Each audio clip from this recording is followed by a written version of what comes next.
So I'm going to start off at 7:01 p.m. and I'll check with Chief Administrative Officer, but it looks like we have quorum 1, 2, 3, 4. We're all here. So thank you, everyone, and thank you for the public for coming. And I wish to acknowledge that this meeting is taking place on the unceded territory of the Coast Salish people. Tumtume-Waitan or Belcare is home to an ancestral village of the Tsleil-Waututh Nation. We are thankful to conduct our work within their territory. So I'd like to call the meeting to order at 7:02 p.m. An approval of the agenda moved by So moved. Councillor Wilder, moving, Councillor Second. Clark. Second by seconding. Clark. Thank you very much. It's on the floor. And the motion is that the agenda for the regular council meeting, September 7th, 2021 be approved as circulated. So I'll look to with the councillors. Anybody want to speak? If not, I'll look to call the question. All those in favor, raise their hands. Aye. And I note that it carries in the affirmative and it's unanimous. So going on to the adoption of the minutes, item 3.1, regular council meeting of July 19th, 2021. It's moved by Councillor Clark. And Sure. I'm looking for a seconder, please. Second. And I have Councillor Drake seconding, and the motion is that the minutes from the regular council meeting held July 19th, 2021 be adopted. Can we have some discussion on that, Mayor Ross, please? Yes, absolutely, we can. Go ahead. Thank you. So on the cat size from last minutes, from the last meeting minutes, there was a verbal report by Chris Boyd, our engineer, on that. But the minutes do not reflect the fact that that Chris Boyd said that those cat size that weren't recessed enough would be reinstalled free of charge. And I think that's something important to point out there. So yeah. Okay, well, let's take a look at it. It's always a balance in terms of the minutes, the motions carry it. But if we're looking to adjust, if it's minimal, we can do it. But generally, we keep away from word to word and that the strength. But I do agree with you because the essence was that it was going to be remedied by the company. So what do we need to do it specifically on that? Your worship, I could add a sentence under 5.4 on page 4. Yep. If you would just like to move an amendment, Councillor Clark, I could make that amendment. Yeah, Okay. so I'll move to amend to reflect Chris Boyd's full feedback on the subject, please. And I also have a couple of questions about this project that I don't know when is appropriate to ask, maybe during public question. Mayor Ross, I don't know what you prefer me to. That would be Well, under your section, your worship. Mhm. Yeah, let's do this first. Let's finish off how we're going to amend it, okay? And then I'll Okay. come back to you and make sure I understand what you're saying on that part, okay? So what do you want it specifically to read, Councillor Clark, if you could please, for Lorna? I want to read the feedback on Chris from Chris that he said that that the company would come and replace those cat's eyes that weren't recessed enough. They would come and redo it free of charge. Okay. And so why don't you're gonna put free of charge at the end to fix a few deficiencies, free of charge. Yeah, Right. by the company. Yeah, deficiencies fixed by the company at free of charge. Yeah, I think it's important I'll to. say it, no charge, your worship, yes. Yep. Okay. That's fine. Thank you. So we've got the motion on the floor looking for a seconder, and I see the amend. I see someone want to second it, Bruce Drake. So it's on the floor. Any further discussion? Not seeing any, I'll call the question on the amendment. All those in favor of amending? Aye. Okay. Good. Okay, so that's got amended. So now we need to, sorry, Councillor Clark, did you have something else on that? You mentioned something I didn't pick up because I was still talking to see how we could address that. So you wanted to do what, please? I wanted to ask a couple of questions about this specific project, Cat's Eyes, and I was wondering when is the best time on the agenda to do so? Your worship, I believe that would be under counselor reports from mayor and project leads. You could ask questions then. Yeah, I'm good with that. And that way we keep moving forward on the Agenda. Yeah, Yeah. sounds Okay. good. Thank you very much. That Thank sounds you. good. Okay, thank you. And so we've got a motion to be adopted of July 19, 2021 as amended. So all those in favor? Aye. Any opposed? I see it carries in the affirmative and I believe it was unanimous. Okay, so on to number 4, delegations and presentations. And I'm going to ask Lorna if she could outline the next item 4.1, please.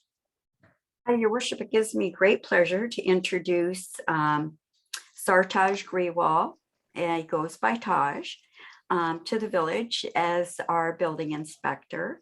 Taj comes to us from Prince George, where he worked in the building construction industry as an administrator and a site manager. Taj is a building inspector level 1.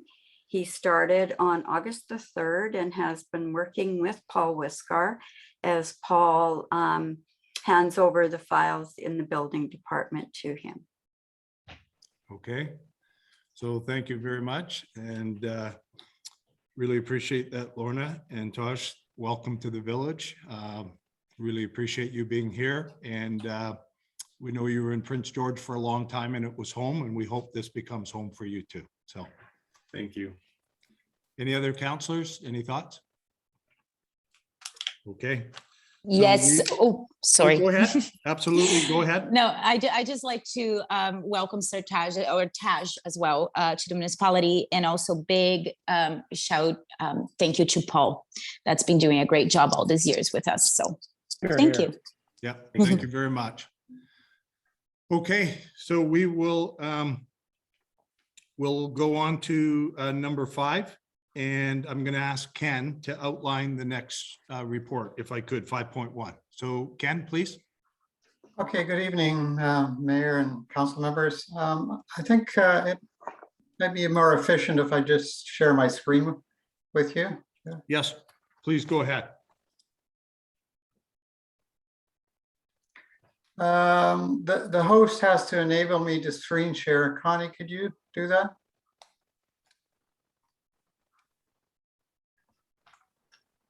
I think it's happening right now. Sorry about that, Ken. Okay. Here we go. I think I did that. So Okay, does everyone see my screen now? no, just a sec.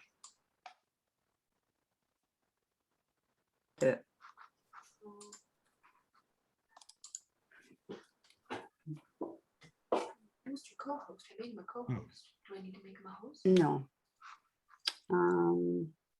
Sorry.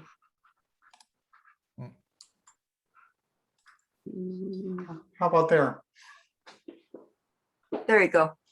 Okay, You'll have to go down to your report though, Ken. yeah, I'm just gonna scroll down. Okay, thanks. Thanks, everybody.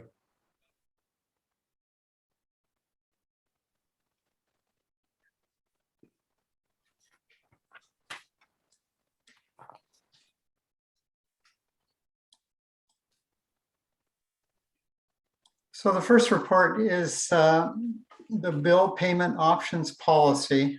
And at the last council meeting, council approved a motion that a policy on Village of Belcarro bill payment options for residents and customers be drafted for council's consideration. So attached to this report is a draft policy that council can consider. The policy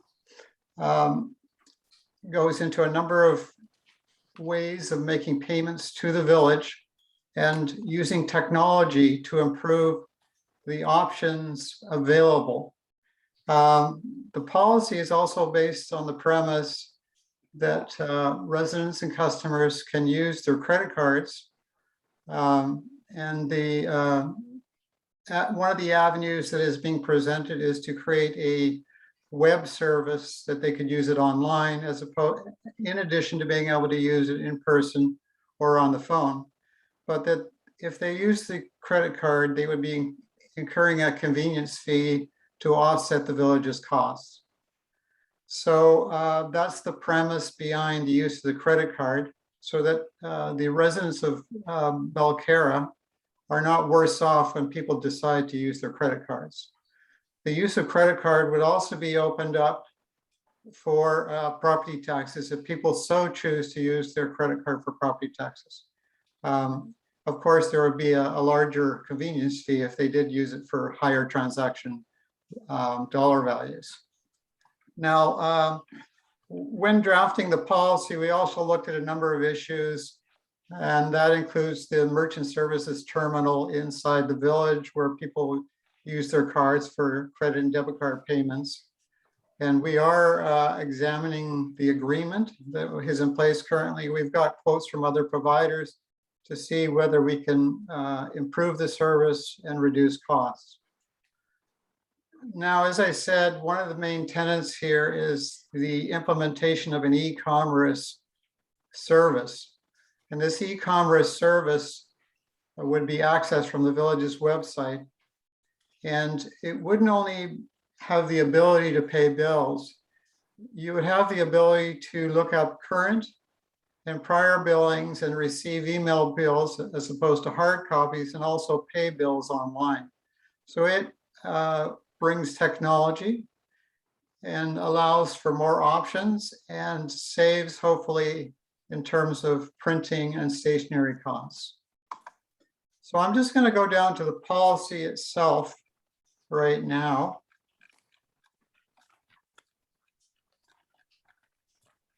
If we look at the policy, I think it's important to point out that the purpose of this policy is for the village to make it as easy as possible for residents and customers to make payments and do business with the village of Belcarra. That's one of the tenets or the basis for the policy, and the basis for having as many options as possible for payment. So if we keep going down, the first section of the policy deals with electronic payments through resident and customer financial institutions. And council may be familiar with this. This is where on the resident or customer bank websites, the village is listed as a payee. Right now, the village is listed as a payee for property taxes. But in the future, this could be expanded to include other types of bills, for example, business licenses, and whereby there will be an option that said Village of Belcarra business licenses. And then there would be another option that said Village of Belcarra property taxes. So one of the basis for this is that they need to have a customer number, which would be showing up on billings. The thing that residents have to be aware of when they're paying bills online, though, is of course the lag time between paying the bill online at their institution and the time the village receives payment, because some residents can be alarmed that their payment was not recorded on the day they actually paid it through their institution. So we're making the residents and customers aware of that. Now, the other option that this policy provides for is e-transfers through resident and customer financial institutions. And this is what's currently being done for parking tickets, for example. But in this option, what is required is some communication with the village staff as to what is being paid and who is paying it, because the village can get e-transfers from anyone and they may not be any clear communication as to what those payments are for. So there has to be, in essence, prior communication with the village prior to sending e-transfers. But this policy continues to allow for those for the irregular type bills. The next section is deals with credit card and special debit card payments. And the special debit card payments refers to Visa and MasterCard debit cards, which have a CVV code, that 3 or 4 digit code on the back of your card. And that is available through those special debit cards as well. So basically, the option under credit card and special debit card payments is the fact that the village would be implementing an e-commerce service whereby they could use their credit card to pay various bills. But special debit cards cannot be accepted via the website. Then, of course, there are the traditional payments for credit cards and debit cards, and that's in person or over the phone. And in this case, you can accept the special debit cards over the phone. But many people already come into the village hall to pay bills via the in-house terminal or merchant terminal that is at the village itself. So this option, of course, would continue to exist as well.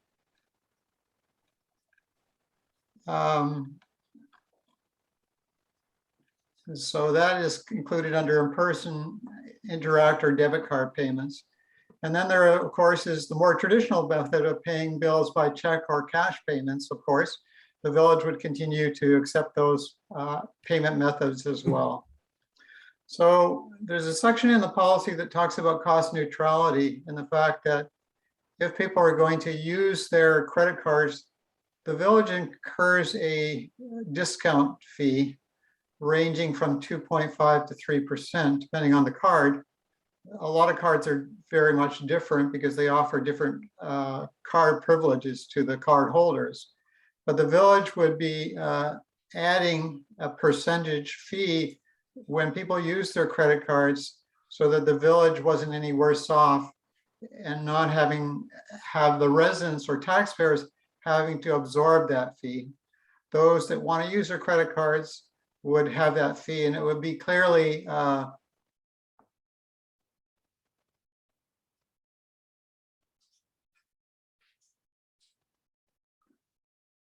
Sorry, Ken, we lost your sound. Yeah, Can you hear me now? Yes. no,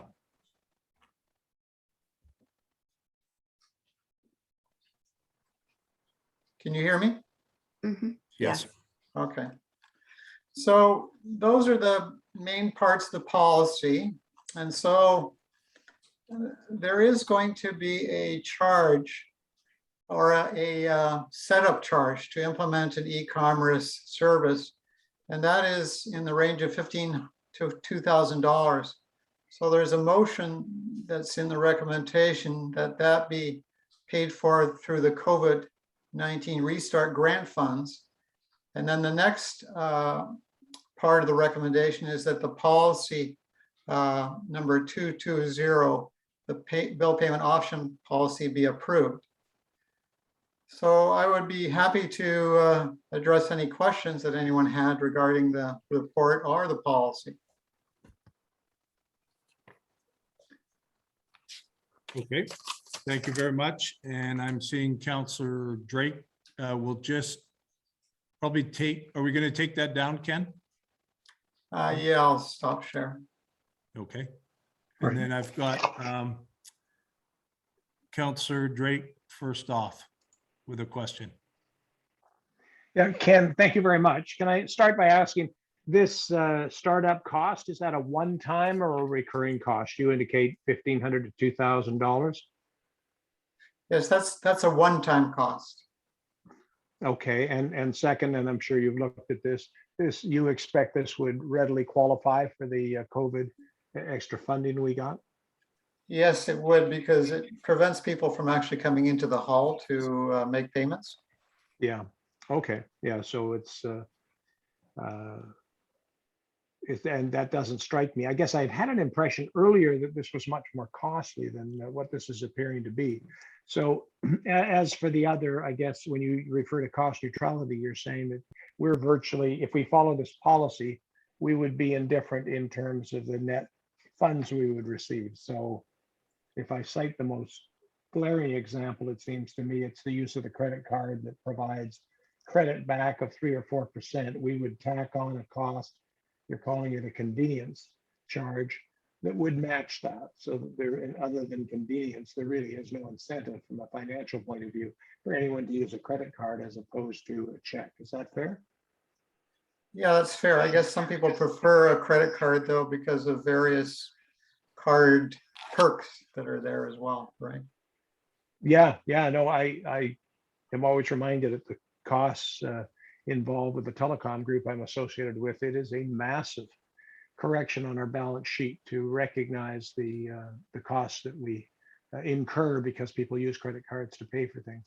But I also have run into this issue of the convenience charge. I think Hydro uses it, BC Hydro, and it means that effectively you're covering that cost personally. Okay, thank you.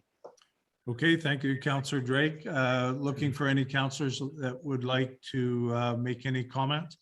I'm not seeing any, so we'll go to the audience. Is there anybody in the audience that would like to offer a comment on this? We're not seeing any, so I would presume that we're ready to go back to council and that we would look to have someone move that motion. If there is someone willing to do So that. moved. Councillor Clark moving, Councillor I'll second that. Wilder seconding. It's on the floor for discussion with council. Not seeing anyone. I'll look to call the question. All those in favor? Aye. Aye. Aye. And I note that it passes in the affirmative, and I believe it was unanimous. So thank you. And Ken, thank you for your presentation. Very clear and much appreciated. Thanks for acting on council's comments last time. And then we're moving on to Ken for 5.2, if we could. And you'll probably, do you want to put it up again? Sure, I'll put it up and we'll see how that goes. Okay, good. Thank you.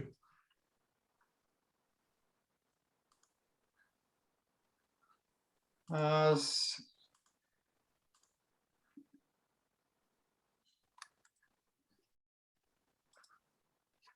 that? It looks perfect. Thank you. Thanks, everybody. So I'm just scrolling down to the next report. So this next report deals with a proposed 2022 to 2026 financial plan schedule, which is attached to the report. And of course, that includes the 2022 budget. It's funny how fast budgets come up. It doesn't seem that long ago, we just got finished discussing the 21 budget. But that's the nature of things, I guess. So there's many communities that try to finalize their financial plans before the start of the fiscal year in January. As you know, legislation says you don't have to pass a financial plan and tax rate bylaw until May 15th. But many communities these days are passing them a lot sooner, as they see this as an opportunity to get on with providing for council's projects as early as possible in the year. And the fact of the matter is, we have already passed, as part of 21, a 21 to 25 financial plan, which already includes a financial plan for 2022. So in terms of updating the financial plan, it's a case of adding a year, 2026, and doing some fine tuning to 22 so that it reflects the latest information. So when you have a more solid long-term plan, a 5-year plan, the financial planning and budgeting process should become more of a fine-tuning process. And so that's what we're trying to get to, more of a fine-tuning process. And of course, there's going to always be discussion around projects and things like that, and what's included in terms of core operations as well. But our 21 to 25 plan was fairly solid, so that can be easily updated to add a year to it and include some fine tuning for the 2022 budget. And we could move forward to a more accelerated financial planning schedule, which is outlined in the attachment. So this schedule that's being proposed would see the adoption of the third reading in January of 2022 and the adoption 22, but the initial reading would take place in December 6th of 2021. So it is a schedule, as I say, that's more accelerated, but I think that it's very much doable because of the fact that we already have the 2021 to 25 financial plan in place.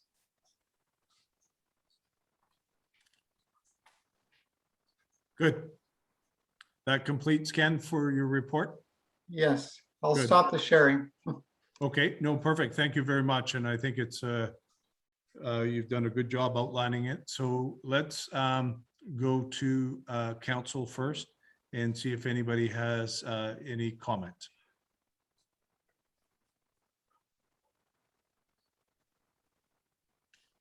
No comments, people.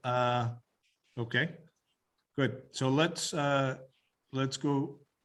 to people in the audience. And John, welcome. How you doing? Thank you. How are you? I'm doing fine, thank you. Yes, I have a question. I didn't see any plan items to eliminate racism and discrimination in the village. So you cut out there and I muted that, Your Worship. yeah, so I just want to talk about that. We'll take a pause and we're going to walk through. If you are talking generally about policies around reducing racism or discrimination, that is appropriate, but it's not what's on the table. And at the same point, I want to be very, very clear on behalf of council. If you are aiming comments at our staff, then I will remove you from this meeting. So we are very, very clear on that. So we're going to go back to you, and this is your chance. Sure, thank you. As you know, the federal government has allocated a budget to eliminate racism and discrimination within the federal system. And I wondered if the village of Belcara has allocated any budget to remove racism and discrimination against racialized Canadians within village of Belcara.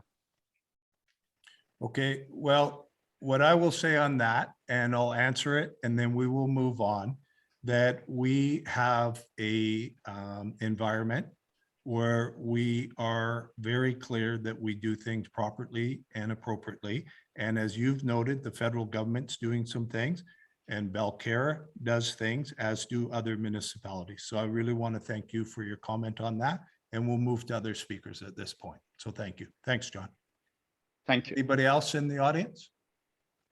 Okay, not seeing anybody, we will move back to council, please.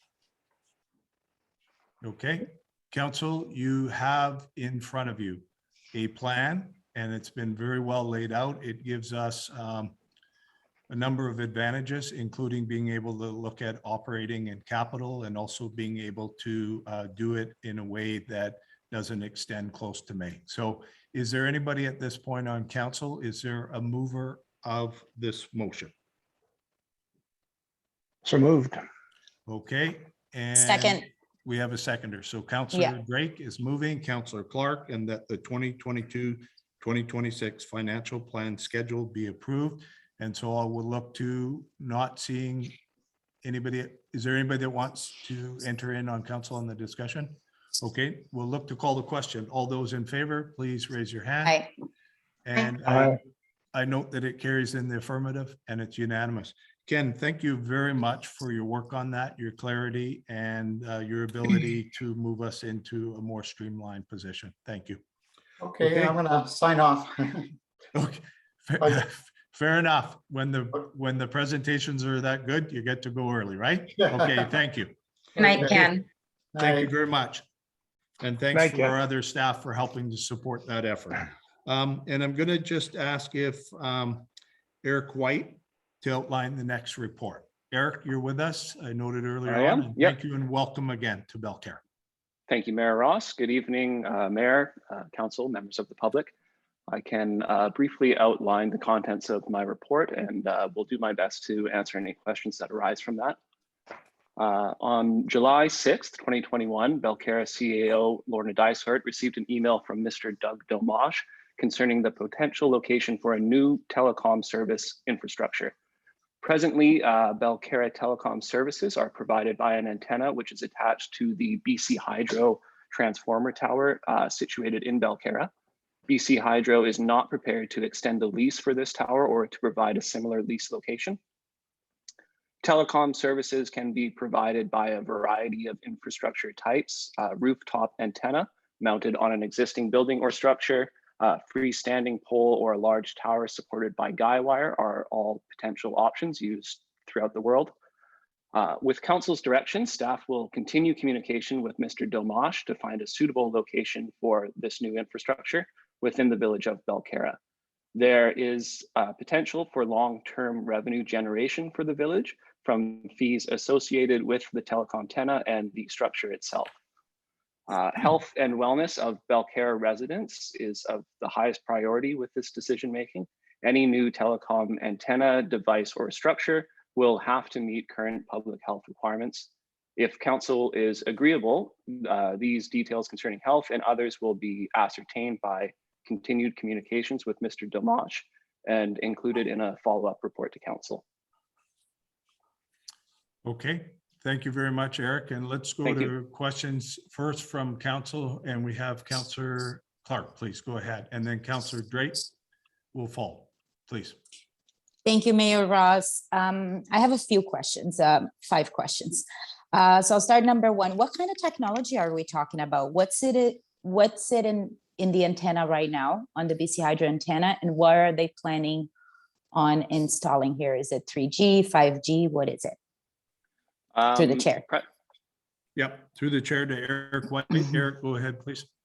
Thank you. I will be honest, I do not know much about the current infrastructure, nor do I know much about what is proposed. At this stage, staff is simply looking for council's decision on whether or not we should continue communication with the land, Synergy Land Corporation, which represents the company which will be potentially building the infrastructure. Okay, thank you. So that answers the first one. The second question, it's so if I understand correctly, one of the proposed, I guess by Mr. Eric White would be just by the village hall. The land, it's my understanding that the land on the village hall, as well as public works yard, and as well as the fire hall, that is owned by the province. So wouldn't the profits go to the province, which is the landowner, rather than Belcarra, that is just using the land? So let's go, Lorna, can you clarify the ownership question first? If I could just interject here and move the question from Councillor Clark to you, please. Yes, your worship, it would come to the village because we have the agreement for the Crown land with the province. So Yeah. it's operated as doing business with the village of Belcarra. Okay, thank you. So that answers the second question. Third question. So I see that there's no financial implications for the village as far as Synergy, the company that the Synergy land that they mentioned here. So all the work doing by that company will be paid by Rogers or their contractors or whatever. But who is covering the fees for Eric White? Through the chair, I guess that would be to Lorna. It's that being billed to the taxpayers, or are we billing Rogers or whoever? We would be billing the company who were looking to, who are looking to do business with us. So I should- Okay, so even Mhm. for this report that was made by Eric White, that would be billed to the company then? Right. Mhm. Okay, the fourth question, I don't know if you're gonna be able to answer me that. When you talk about potential to create a long-term revenue, how much are we talking about here? I believe Any- that is up for negotiations, Eric, is that right? Any ballpark? Correct. I would ask Mayor Ross if this is an appropriate time to discuss financial implications. Yeah, so here's the piece. Let me preface Councillor Clark an answer I have, and then we'll pull through council if we want to talk about the details. So this person, Doug Dimash, phoned me out of the blue one day and said, hi, I do this work, and went through exactly what Eric said. And I said to him, that sounds pretty interesting, but A, how did you find my name? And B, why did you come to me? And he said, I looked it up and your name was down in Mayor, so I'm phoning. And I said, that's great. It needs to go through our staff. Our staff would work on it. And I said to him, by me referring you, there's no sense that there's any indication, anything positive. But just by the by, why don't you tell me what you're thinking, in terms of compensation? And he told me, and I said, well, it'll be interesting, but if that's a level, I think it will probably be, and I'm not going to speak for council, but it will be a struggle to get somewhere. And his answer back was, that's where we start out. And this is a business of negotiation. So I guess what I would put to council is that part that was referred to staff, and Eric may have had some discussion. Nothing's going to be sealed off till there's something that's brought to council, not only on the financial part, but on the location and about the part that Eric's alluded to, the safety piece. So as a negotiator, I probably wouldn't want to put it out on the table tonight, Okay, unless we were looking to close tonight. But I want to be Okay. unequivocal. That's probably the appropriate question, but you can ask what you would like. Why don't you focus a question to Eric, who's just moved somewhere on my screen. Oh, there you are, Eric. So you're welcome to do that on negotiation, but I would say there isn't a number, but I also Okay. question whether this is the place to have that negotiation. I'm a Okay. believer. Yeah, but you go no, ahead, no Councillor problem. Clark. Yeah, no problem. So I get that. So, Okay. so what I would say right now, looking at the report, and obviously I still want to hear what the other council members have to say and see if I get more clarity on this. But I wouldn't be ready, at least for myself, I wouldn't be ready to make a decision today. First, I want to know what kind of technology. Second, I'm glad that they're paying for Eric White's time. And I would like to have that continued if council doesn't get to a resolution right now, I guess. Any work, I guess, should be paying, in my view, should be paying by that company. Because it obviously is not something that we initiated. And within the circle here that they are suggesting, I can't think of any suitable location. The circle doesn't seem quite to cover the municipal, where the municipal hall is, at least not to me. Maybe I'm looking at the map wrong, but yeah, I can, I guess a suitable location in my view for this kind of stuff would be something very, very far away from the houses for obvious reasons and health concerns. And yeah, so I'll leave it at that for now. Love to hear what everybody else has to say. Thank you. Okay, thank you very much, Councillor Clark. Councillor Drake, please. Yes, thank you very much. I have a long background and now a bit dated, but in this type of process. So I'd just like to bring to council's attention a couple of points. One, these types of towers can trigger a great deal of anxiety from residents.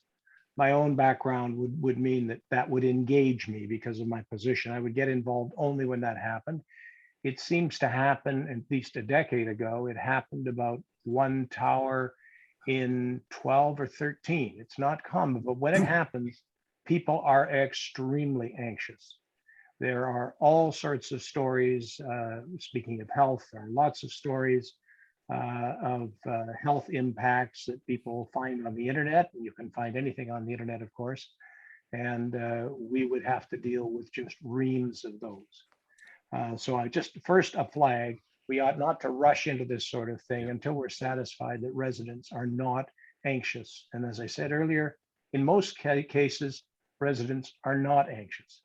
In some cases, they become of such anxiety, at such a level of anxiety that it would dominate all of council's time for 3 to 5 months, I would say, if people do get exercised by this. So I do urge caution. In the letter sent by Mr. Dimash, he cites a reference at, the very bottom, where he talks about a documented protocol, and I'm on attachment 2 now in council's package. His last point, do we have a documented protocol or policy with respect to telecom structures that would outline requirements for public consultation and application for approval? 2 points.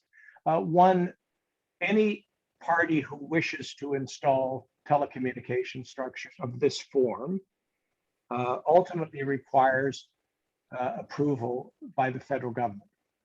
And they ultimately don't require anybody else's approval. So the wording is actually incorrect. We can make a recommendation as a council, but we cannot approve or disapprove of a tower. We can object strenuously, we can be enthusiastically in favor, but at the end of the day, the party that wishes to put the tower in appeals to the federal government and they can make a decision. The reason that line refers to public consultation and application, and again, this is some years, it's 10 years old now, but I doubt the process has changed much. One of the questions that is looked at is as to whether they will accept a municipality's view is whether a municipality has a process that engages the public, provides access to peer-reviewed science on the topic. And again, it's always health that concerns people. And then also allows a process by which you can appeal the recommendation, not the decision, but the recommendation that the council makes. If the council decides that it will be the land use authority that decides whether a tower goes in. So I only mention that in saying that your answer to that question, if it isn't yes now, I would urge us to develop such a policy. Because if you have no such policy, then the applicant can simply refer to the federal government immediately. And it can be all wrapped up before you've had a chance to even comment on it. So now I would just make a couple of comments with respect to towers. They typically, they're very expensive propositions to put in. And they also are in part, they're typically put in on the assumption that additional users will be added to them. So it's unrealistic to think, like I appreciate Carolina's question, but the answer will be at the moment, X technology at Y power with this type of radiation pattern. But that will not be the case a year from now, or 2 years from now, or 3 years from now. As everyone knows, the communication industry is a very dynamic one. So we will find ourselves fairly quickly with 5G installations going in as opposed to the 4G that most of us use now in cellular. There will be other line of sight, other transmitter applications which will be attracted to the tower. And I just cite one example. We have, with our fire department, always had challenges in communication. So one of the things we should consider and discuss with the Anmore chief, if we're going to entertain this, would be the provision of space on a tower like this, if it's a high tower, to accommodate the volunteer fire department's site. And we're not the only one that will want it. I would also point out that the tower that they appear to be losing is what most of us rely upon if we head up Indian Arm at any given point. So they will also be quite interested in the coverage from whatever site is chosen in terms of Indian Arm. And that will is probably one of the biggest drivers in terms of most customers, because we're pretty small, most customers that will benefit from the tower are in fact going to be in the boating community and those who live up Indian Arm and rely on cellular for service. I'll stop there. I would just summarize with 2 points. We need to have a credible process for review of this sort of thing. So I guess my first question will be, what do we have? And I don't know whether staff know what our process is. I think we wrestled with this some years ago, and I believe we do have a policy, but if we don't, we should establish one. It should include a public consultation. It should include a mechanism to appeal the preference that council, the expression of council's preference, yes or no on a tower. And I urge us in particular in any discussion to ensure we are far, far removed from any residential properties. You may not, as I don't, you may not believe there's any health risk, but people will fear that there is. And the closer you are to their homes, the more they will fear that. So thank you. I'll stop there. That's more than enough of the, and there is no question in that. Okay, Bruce, thank you very much. And we're going to go to right now. I've got you as a second time speaker, Carolina. So I'm going to go to Deborah and Peter Strzok, and then we'll come back to you. Okay. And we'll then go out to other members of the public. So Deborah, Peter, welcome. Hello. I have 2 questions through the chair to either Lorna or Eric, and they may not be able to be answered tonight. Might need to be some research. Why is BC Hydro not allowing this anymore? And why will Metro Van not allow it on the parkland? Sorry, your worship, we don't know that tonight. If council wishes to proceed with this any further, we could look into that for sure. Okay. Mayor Ross, if I may just add one point, which Sure, go may ahead, add a Eric. little bit of clarity to Yep. some people's questions here. The resolution that staff is looking for presently is whether or not staff should continue communication with Mr. Domash. I've intentionally not communicated with him much or done much research on this matter, specifically because my work incurred for this will be charged to Synergy Land Corporation. Presently, there are lots of unknowns, and those will be sorted out and cleared up with continued communication. Okay, good. Thank you. Deborah, did Thank you? you. Yeah, no, that's pretty much it. I just, I guess we've all felt really safe with it being way up high on that tower up on the Jug Island Trail. And now all of a sudden they want to bring everything down closer to the village. And so I'm just questioning that. And I think that the important piece is to know why Hydro and Metro are saying no. So, but thank you for your time. Yep, good. Thank you very much. And then we'll go to Councillor Clark and then to Joe. And then Councillor Snell. Thank you, Mayor Ross. So to Councillor Drake's point, just so I understand correctly, is he suggesting one of his comments, he said we need to sort of get prepared, and I understand that the federal government can just come and overrule everything that we do. So are you suggesting, to the chair, to Councillor Drake, are you suggesting like a policy that for us to do that requires some setbacks and such from private property? Is that what you were getting at? No, only that I do suggest a policy because this could come up at any time. My point is that ultimately the contract, the entitlement to place a tower is between the party that wishes to put it in and the federal government. Right. The federal government is prepared, it requests that those who want to put towers in engage with the quote land use authority unquote. In this case, it would be us. They aren't obliged to satisfy us. They aren't obliged to get our blessing, but they have to engage with us. And if we have a process that makes sense and is reasonable and is seen ultimately by the federal government to be reasonable, they will allow that process to be followed. So my suggestion is that we simply have a process that says we will have public hearings, because I emphasize the real concern here is resident anxiety, such as Deborah is citing. And if you wade into enough of the research, well, like any of these fields, you'll become very confused. But the research, insofar as specialists are concerned in this area, is that it is not a health risk, but people do get anxious about it. So you need a process that allows the public to learn about what's proposed, to ask their questions about and have them answered by qualified people as to the safety issues. And then you need to assess how anxious the community is. But if in the end, the municipality, and many do, decides to say no on the basis that people are anxious, then you need to also allow an appeal process.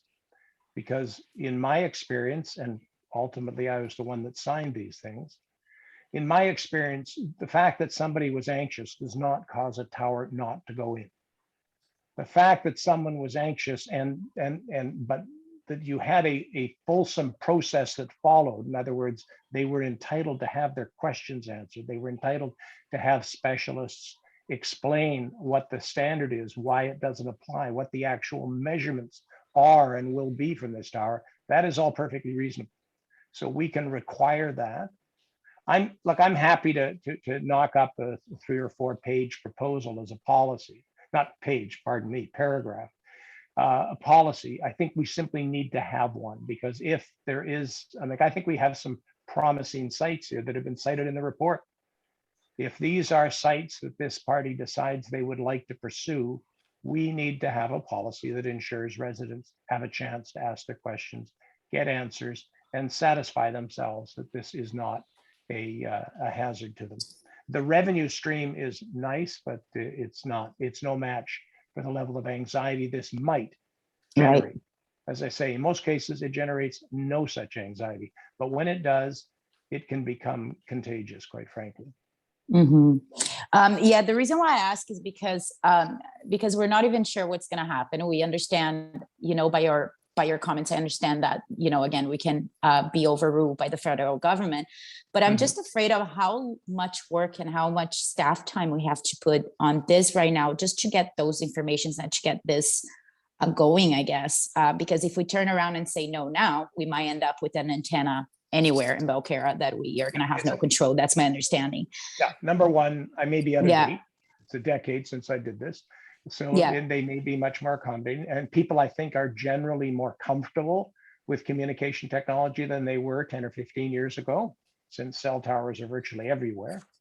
And I don't think it needs to be a massive undertaking. As I say, I can draft a brief description of policy that I think checks the right boxes and doesn't unduly restrict us. I'm only concerned that we not get into a position where we've given a carte blanche refusal, and I'm sure we wouldn't do that.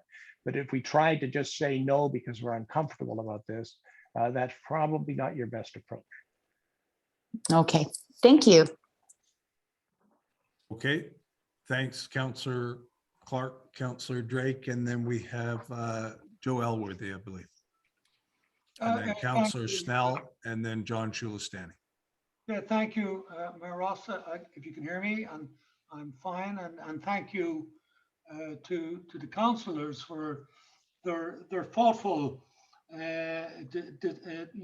approach towards this here. It's encouraging for me that there are concerns. I'm not going to repeat. I mean, much has been said. I think about what many of us would think. I think the anxiety issue and the health issues for non-ionized, non-visible radiation, that debate can go on a long time. But what it can do is it can create a lot of havoc within a community, and irrespective of what websites one wishes to jump on and research it, you'll come up with different answers. The issue I have tonight is the way this resolution is presented.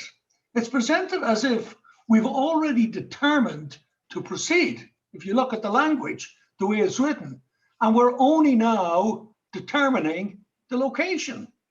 And, so if anybody logical person is to look at the way the question is put before council tonight is that a decision has already been made to proceed, and we now just need to determine a suitable location. And I should say that, you know, and I'm not being NIMBY-ish, of course, one of those locations just happens to be in my backyard.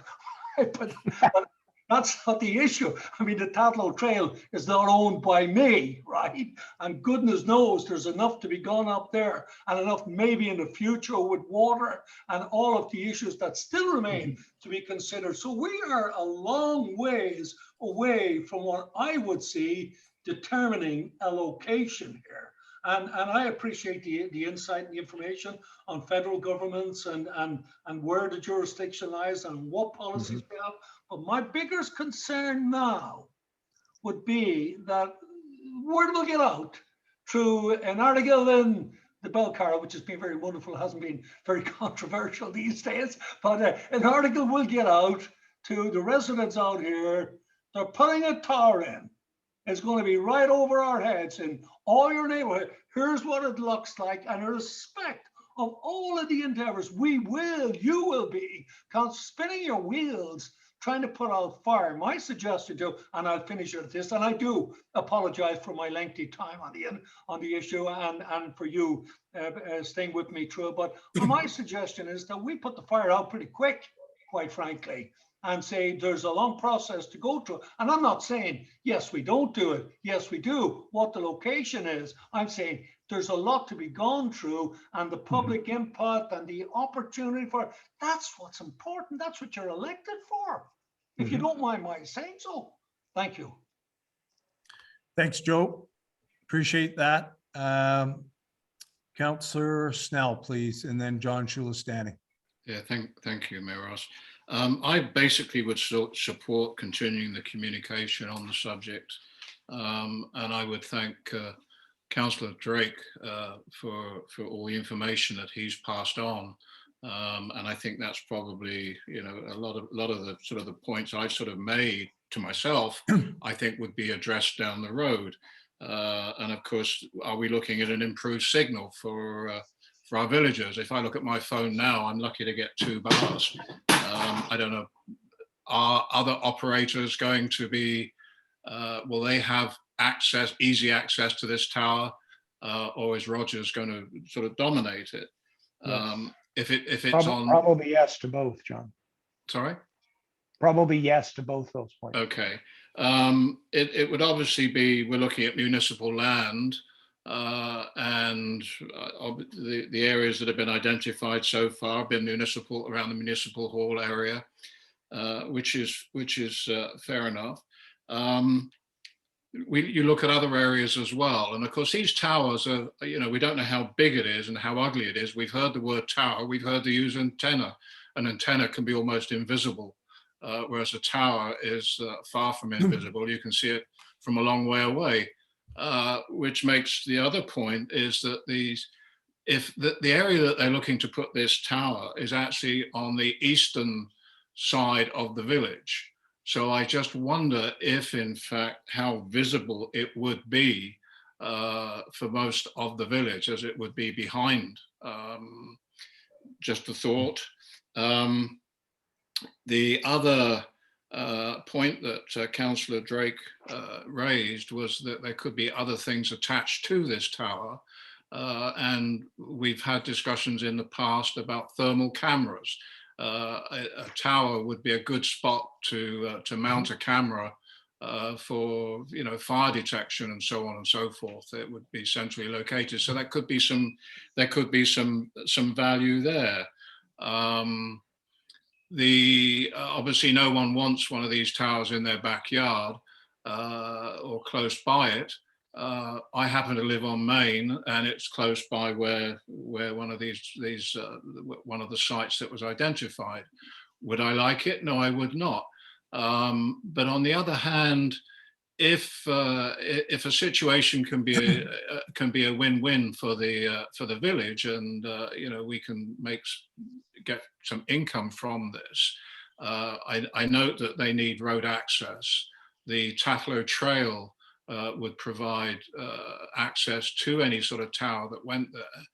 And looking down the road far enough, I think we can see the day when the Tatlow tank will expire. It is one of the oldest pieces of equipment in the village, and one day it will die. We don't know when. We know that we're going to be looking at when it's going to rust through, and hopefully before that time, we've made provision for either a bigger tank or another tank, and that tank would have to be situated presumably uphill and presumably in the same area on the Tatlow Trail. There may be a little bit of a win-win if in fact a roadway or provision for another tank could be incorporated into the planning process. So as I say, a lot of those points I raised would be taken care of with further discussions, but there's things that just come to mind for the moment. Thank you. Okay, thank you, Councillor Snell, and we'll go to John Shilastani, please. John, go ahead. Thank you. Sure, thank you.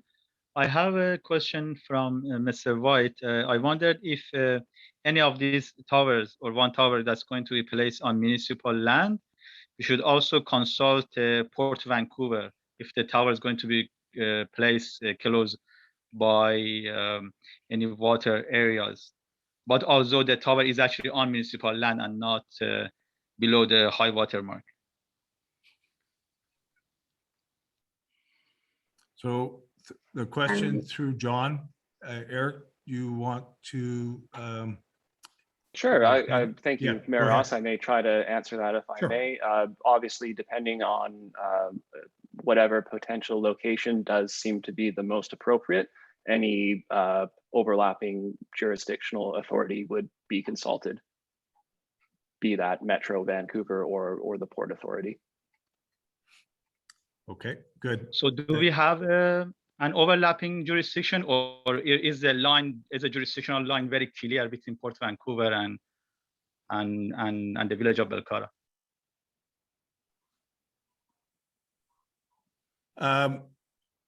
Eric, do you want to? Sorry, I don't think I'm able to. I could answer that, Your Yeah, Worship. go I ahead. could just say, this Go is ahead. very preliminary and there are no locations determined. This is strictly asking if you want staff to go back and do further research. So we're a ways out from answering Mr. Shilastani's question. Yeah. Okay, thanks. And I had my hand up, and I'd just like to make a few brief comments, and then I will go and see if there's any other people either in the audience or on council. But Bruce's comments kind of hit home for me because being involved with the school board for a long time and another one for a while, there's no item, and this was a while back, but there's no item that gets more people focused and on point and with a real passionate principled things. You know, I defer to Councillor Drake, whether that's gone away a little bit, but I would say this, the notes I made as I was going through this was, we need to make sure we have a good consultation process. And I hadn't talked to Bruce, so I wasn't clear about that piece, but I am clear about this. I think it's really important that council's in a bit of a conundrum. I mean, Bruce has sketched out that even without us doing anything, people can do it without us. Mm-hmm. And I want to be assured that I don't have my mind made up. I don't have anything to make it up on, and I don't believe anybody else on council. I think you've heard the different views and the common ones, but I think we need to be careful on this. I was on a call with the Minister Bear, and the Municipal Affairs, with all kind of Metro Vancouver people. And one of the biggest calls was around cell phone reception. And it wasn't about the person phoning to see if they need to pick up a quart of milk. It was emergency services. It was search and rescue. And Bruce talks about it going down the water. So there's a piece, and I think Deborah's question was really good, and we want to talk to Hydro about that. And but we know they're a Crown corporation. We've had some good success, but in the end, someone else alluded to it. If John, Councillor Snell, if that tower goes away, all of a sudden, cell phone service in Belcara for the regular stuff is going to diminish. I really worry about and I, they weren't my best nights. I don't think anybody on a school board, working and representing students likes to see. And I think that, the people that spoke about it create some dissension, but it can also create some dissension if we get in the 11th hour with no ability to have a consultation process to make sure we include. So anyways, I'll leave it at that. I think it's been a good discussion, and let's see where we go from here on it. John, is that? Yeah, sorry, I don't have a camera on this device here. Okay, can I just stop you right now though and ask for you to put your last name up, and then I will come back to you. What's that? Karsten, 3490 Main Avenue. Okay, so in the sake of keeping things moving, thank you, John, and appreciate you providing your address. And you're right up there too, aren't you? Yeah. Okay. So tonight, I guess, I heard that we don't have location, but yet I've heard Tatlow, I've heard the Works Yard, and I've heard the Village Hall. Are Yes. those the 3 sites? Or is there any more? That's one question. The second question is, I've also heard that it's recommended that we put them far away from residences. And it seems like Belcarra is the only community where, in this village, the only place where a cell tower can go, there's Crown land, there's parkland, there's GVRD, and there's watershed. So those are all sites which all have higher elevation, which give more projection down the valley or down the Indian Arm. So I'm just wondering why it's being narrowed down to 3 sites in this village. It would seem to me that you would choose the site that was optimal, that had no conflicts before you answered the question. It would seem logical to do that, rather than decide we're going to do this and then figure out where to put it. It seems backwards. So that's my opinion. I'm going to continue to follow this very closely, as I'm sure Joe will, because the Tatlow site is overdeveloped already. It's 50 feet from my back door. And that's all I have to say. Thank you. Okay, thank you, John. Appreciate your comments. And okay. So Jim or Sherry Chisholm, please. Hi, can you hear me? Yes. Can you hear me now? Yes, Ron. Yep. Okay, can you hear me? Who is the present provider on the antenna that they're planning to remove? That's Rogers That's Rogers. Communications. Yeah. Does this gentleman, Eric, does he represent Rogers? No. No. Okay, so he's a competitor. Presumably. I asked Eric to look into this for us. Eric is working for us. Oh, Eric is working for us? Yes. Oh. We're paying for it. Anyways, so if there's going to be another antenna removed, and I think just to answer the previous gentleman's position, on cell phones, they do not like to have them very high because they don't want them scattering all over the place. Now, Bruce can confirm this, but Bruce's comments are critical on this thing, but also I think Bruce is talking about protecting a site for our fire department, because we have a VHF or a UHF channel, if I remember correctly, Bruce, that we can use, and we better make darn sure whatever we do, that we take advantage of that. So It doesn't matter. Where you put the cell tower, you can use it.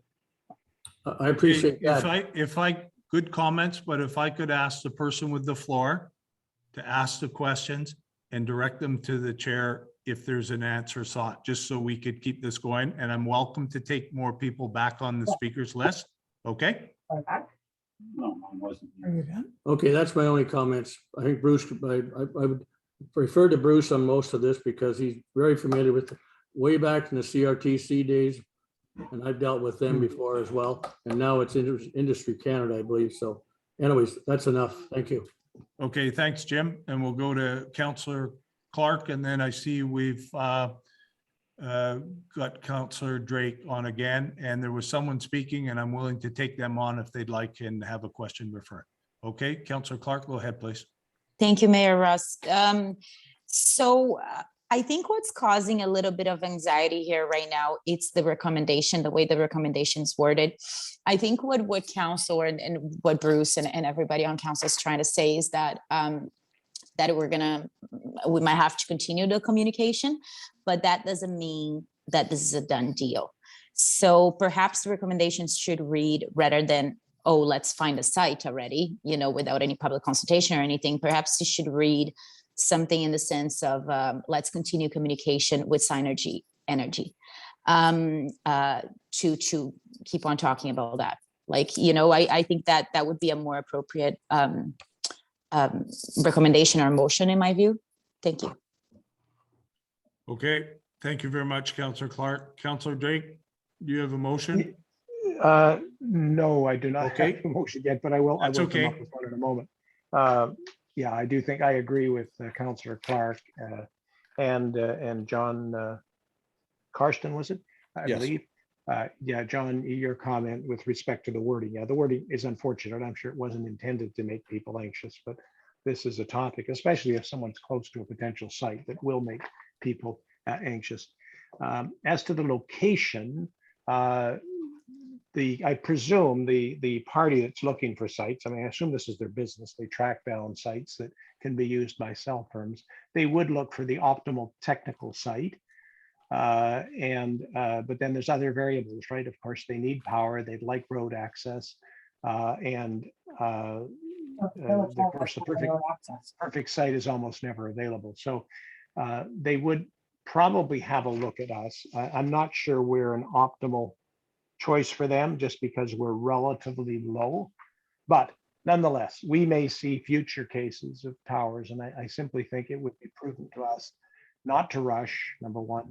Number two, to develop a clear policy that is in writing, that's alluded to in the letter that was passed on to us, that lays out the procedure we go through to ensure there is public consultation, and that there is again an appeal process, and that means that it's not a rapid process. If you're dealing with us, we will consider what's put forward, but we're very sensitive to the impact on residences, and it is very important that these things be a substantial distance away from residences, and by substantive,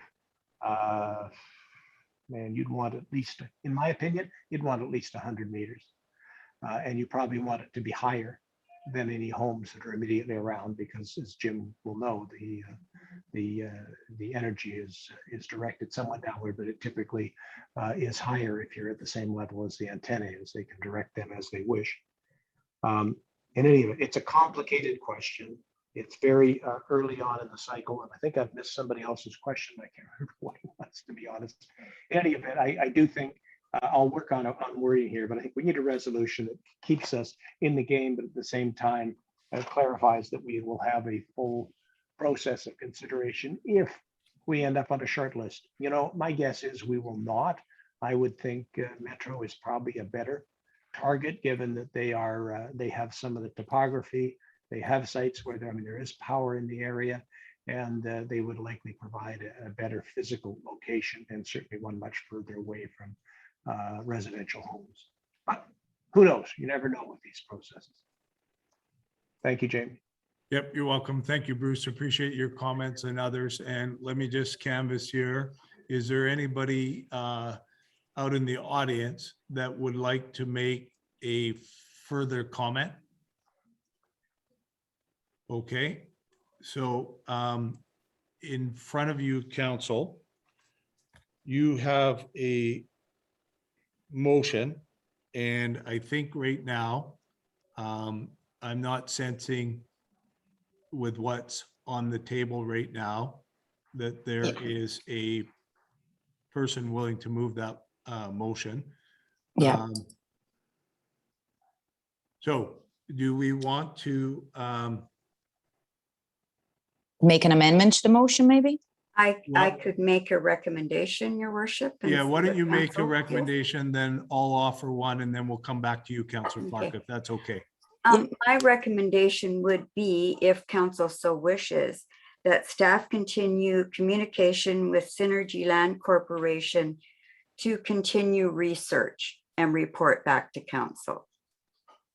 And Okay. Could we please highlight maybe that would be on their dime and not ours? Like on the motion, because it's important for people to understand that, that was one of my main concerns, that Eric White's time, although he works for us, it's going to be billed to Synergy or Rogers or whoever. Okay, and I think we're clear on that's occurring right now. Okay, so for me, and I'm watching Bruce, but for me, the pieces that I think we need in here is to create a public consultation process with an appeal process and some reference to distance from residences current and any lots that are set up now without them. So the question is, do we want to do this right now, or do we want to move that we refer this and have it brought back to the next meeting? I mean, I don't want to take this away from the good discussion, but I'm also worried that we're kind of creating on the run, and it might make sense to bring something back that captures all the good points that have been made. But And Councillor, sorry. Your Yeah, worship. go ahead. Councillor Drake mentioned that there may be an existing policy in Belcarra, and we did not look at that. So Yeah, that could so be that'll give part us of a chance. what we determine over the next 2 weeks too. Perfect. So Councillor Drake, I'm going to get back to you, Councillor Clark. Councillor Drake, do you have something that you're looking to do? Or yes, I'll provide some written recommendations. I completely agree with this will be a long-term process. I certainly agree with waiting a couple of weeks while staff do a little research. I think we may have something in terms of process. I can also provide some brief recommendations on what a process should look like. The people doing this are familiar with the challenges associated with securing a tower and getting approval for it. They are not going to be surprised that we may want a fulsome public process if in fact they end up wanting to do something on our land. My guess is that they probably would turn first to Metro. I think given the topography, and if we watch where power lines are, I think there are probably other options for them that keep them away. It's an industrial style application. None of us would want the major industrial activity taking place next to us. And while they are quiet, there is still anxiety associated with these things. So yes, I'm happy to provide some recommendations before the next council meeting. And then perhaps, Lorna can consider those along with anything we've found that we have in the way of a process. And then we can consider adopting that, because we may need it in future in any event. Yeah. Okay, so is someone on council prepared to motion that would have that work done and brought back to a subsequent council meeting? And if we leave it a little bit, either people can be prescriptive or leave it open, so that if it takes a bit longer, we kind of make sure we do the work properly. So is there a councillor that would like to do that? Are we moving Lorna's motion or Bruce moving his motion? I'm confused now, because Lorna's motion was just about staff continue communication with Synergy and Land Corporation to, I guess, the term, I forgot the wording, but. Yeah. So here's my sense. If there's someone on council that wants to take the foundation, what Lorna has, what else has been offered, and put it into motion, I think that would be good. Because what we want to do, I think, is move from here and be able to come back. But we may want to expand, and so that's appropriately in the hands of council to decide how to fashion that motion. I'm happy to take a stab at that. Okay. fools always rush in. If Lorna will read what she has, I'll try to tack on a second part to it that picks up my point. So Lorna, could you just read what you had proposed? Sure. That staff continue communication with Synergy Land Corporation to continue research and report back to council.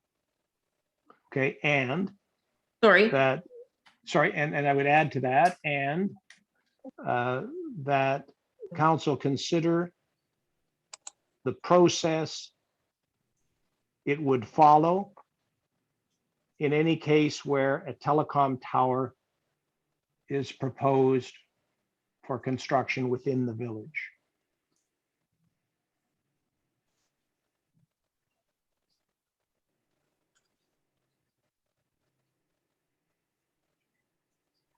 And as I said earlier, I will offer a few paragraphs that I think council should consider. It's not complicated. I've touched on most of them.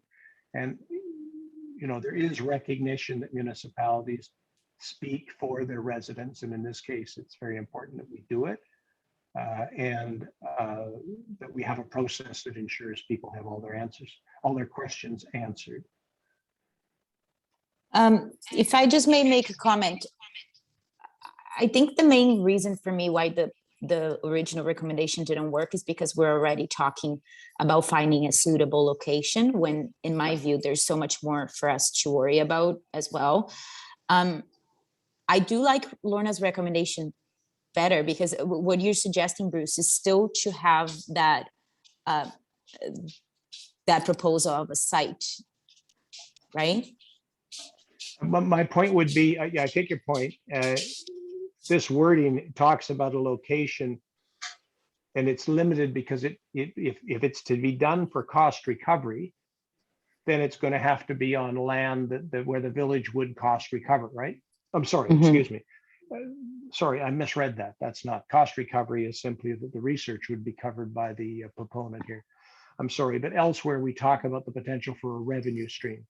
The revenue stream is only ours in the event that it comes to on municipal land somewhere or land that we would get credit for. Let me assure you that the worst case scenario you can get is where some enterprising resident decides it would be a wonderful idea to put it at the back of their property. You want to have a process that picks that up. And that's one of the most important things municipalities can do. Okay. Is, again, and that's protecting residents. You do not want one of these towers in someone's backyard, trust me. Okay, so your wording on the motion would just highlight that. Okay, just that we describe a process and discuss it. I mean, there's lots of highly specialized fields, right, where we just as soon not learn all the sort of details, but trust, this is one, it's important, and we should have a policy that makes it clear that this is not an option for residents within the village, and that we will be very thorough if there's a proposal to do something on public land. Okay. Okay, so Bruce, you've got that read, and do we have, Lorna, do we have it down that we can bring it back to people on council, see what it is? And then I'm going to go to Councillor Wilder if I can. I think you want in on this, Councillor Wilder? Yeah, just briefly, and Bruce took the words out of my mouth. I was going to make a comment about making, or the options of residents wanting to get in on the idea of putting a tower in their backyard. We talked about that earlier today. But secondly, just for the Lorna's preamble, the staff continue communication with Synergy Land Corp to continue research and report back to council. Did you want to end that with on a cost recovery basis like you had in your first line to include that, or would that be deleted? And then I think that's good. Going on with Bruce's, blurb. Sure, that's good. Okay, so we've got a motion that's there. Not going in my backyard. So, well, Bruce, are you just finishing off, or are you there? I'm done. No, I'm finished. I thought I had I don't have a hand up anymore, I don't think. No, okay, good. So we got a motion on the floor, and we've got moved by Councillor Drake, and we've got a seconder, Councillor. Okay, So we don't have a motion. Lisa, are you seconding? Yeah, I can second this, sure. Can we read the motion again? Yeah, I would like the Just to motion make it reread. clear. Yeah, Now we've got a seconder, we'll read the motion, okay? Okay. So go ahead, please. Okay. That council continue communication with Synergy Land Corporation to continue research and to report back to council. I'm sorry, to continue research on a cost recovery basis and to report back to council. And that council consider the process that would follow if a telecom tower is proposed within the village. And I'll just correct that at the beginning. It It should have said the staff, not the council. The first two That words. staff continue communication. Yeah, sorry. Okay, And in your second component of that, Lorna, and I appreciate it's just being done orally, the council consider the process, it would follow in the case that. Okay.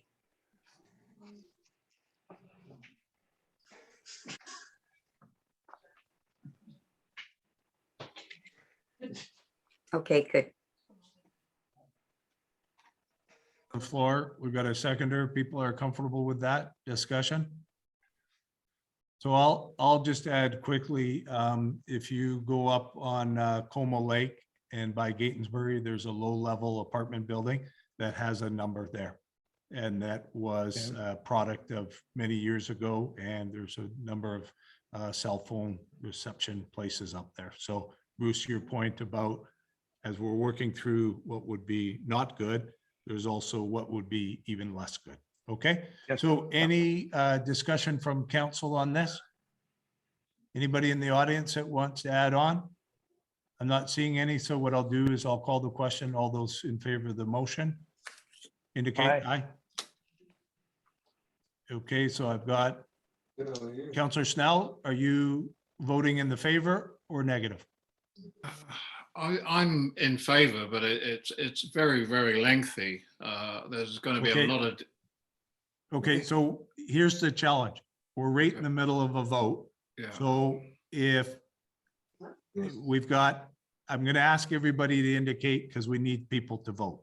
Okay, so you're welcome to vote yes or no, but we need you to indicate. Right? Like we're in the middle of a vote. The motion was on the table, right? Correct? Councillor Snell, are you? I would be against the motion as Okay, it's. so let's everybody put up your hands, all in favor? Aye. Okay, Aye. so I can't see, I see myself in Um, favor.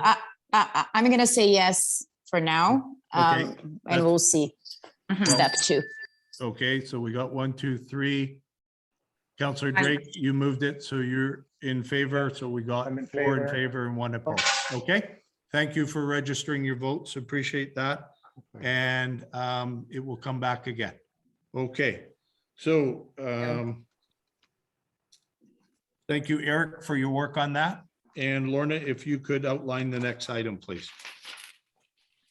Yes, your worship, the Municipal Insurance Association of BC is holding an annual general meeting. And we need to update who our voting delegate would be and also to appoint an alternate. Okay. Okay, so we'll look for someone to step forward as the alternate from council, please. I put my name forward as an alternate, Okay, if there's no one else. sure. Okay. So we'll, anybody else would like to be involved in that? Okay, it sounds like Councillor Wilder, thank you very much. And we will need a motion moved and seconded, please, to confirm that. I'll Thank you, move the motion. Thank you, Councillor Clark, and a seconder. Thank you, Councillor Drake. Any discussions on that? All in favor? I'll call the question. In favor? And I note that it's unanimous. Lisa, thank you very much for being willing to serve as alternate. Much appreciated. Thank you. Okay. And it carries. Lorna, if you could do the next item, please. Yes, your worship, item 5.5 is third reading of the council procedure bylaw amendment bylaw number 588/2021, which outlines the public question period in the council procedure bylaw, the amendment to that section. Okay. Would you like me to move that, Mayor Ross? Yeah, please, if you Yes, would. so- Thank you, so Council. moved. Okay, you're moving that, and I look for a seconder, Councilor Second. Wilder. So it's on the floor for discussion? I have a question, if I may. Sure, absolutely. Would that start today, the public question period?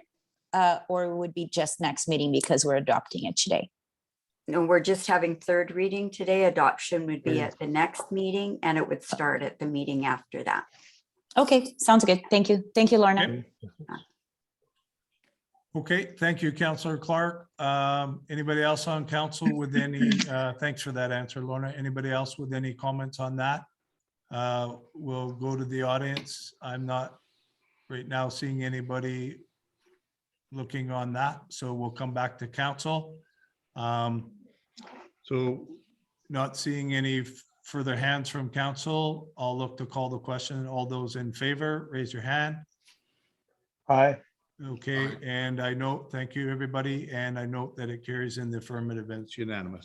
Okay, and then we'll go to item 5.6, and I'll ask Stuart Novak if he could please outline the next item. Thank you, Your Worship. Thanks, Stuart. This relates to the previous proposed bylaw number 589/2021, managing trees, views, and landscapes. Council reviewed the proposed bylaw on July 19th, 2021, and had some follow-up questions as listed in the report.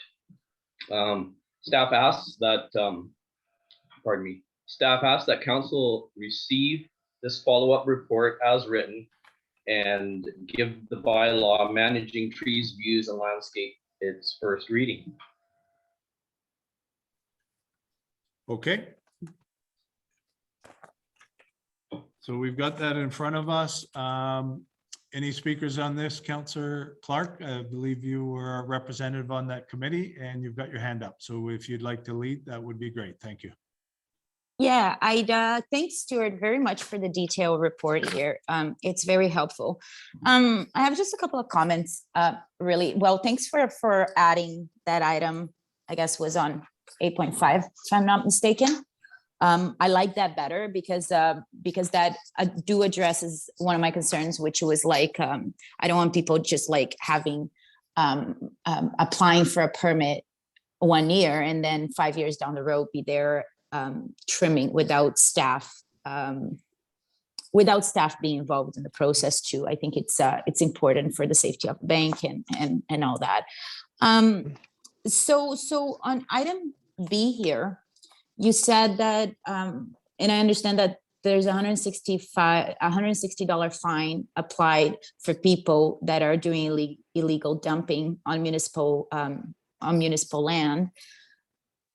I guess perhaps we can just somehow, not today, but I guess on the second reading, just highlight that, because, you know, I wouldn't think, the reason why I had brought that up previous, knowing that this was in another bylaw, is because, you know, for the person that doesn't know, like if I want to know how much is the fine for dumping illegal clippings on municipal land, I wouldn't think I'm looking on the parking regulations and enforcement bylaw to find those numbers. So I think just a reference to where this is in this policy, if possible.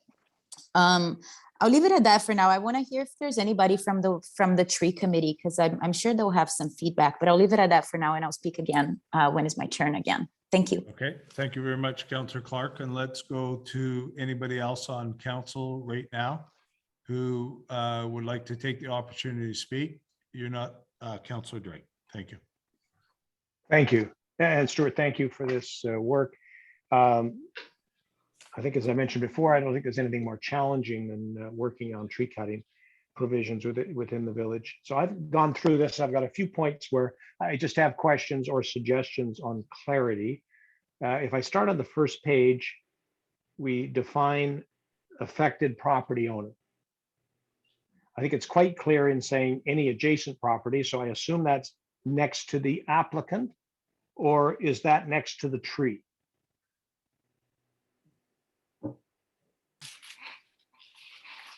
Your worship, may I? Yes, do you want to go ahead, Stuart? Yeah, Thank you. sorry, through the chair, yeah. Yep, no, fair enough.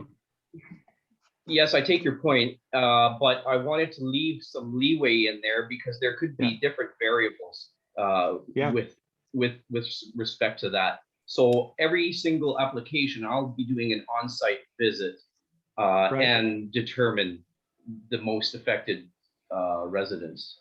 That's the only way I can do it.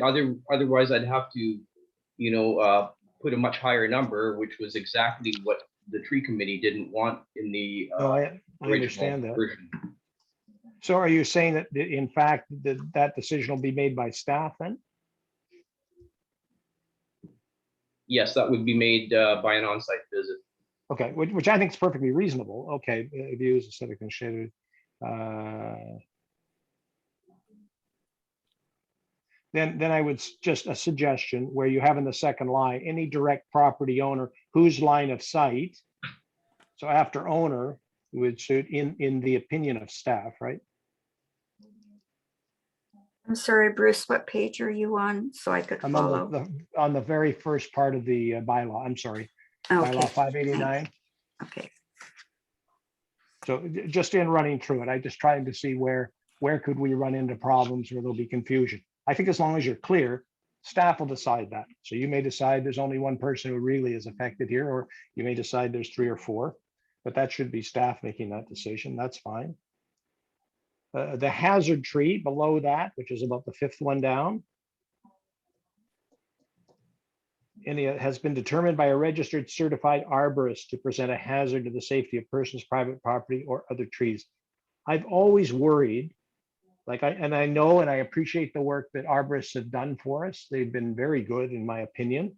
But I always worry that in the event that a tree is considered dangerous by Public Works or our chief administrative officer, neither of whom I think is a registered certified arborist, I still like to leave them that discretion. It would probably never would have to be used, but I wouldn't want to be in a position where we had to wait to get an arborist in.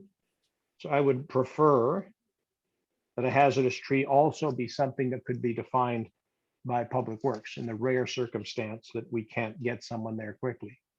Or is that picked up? Maybe through the chair, I'll ask Lorna or Stuart, is that picked up elsewhere? Do we have the discretion to remove a hazardous tree on the spot because you, Lorna or Stuart, decides it's dangerous?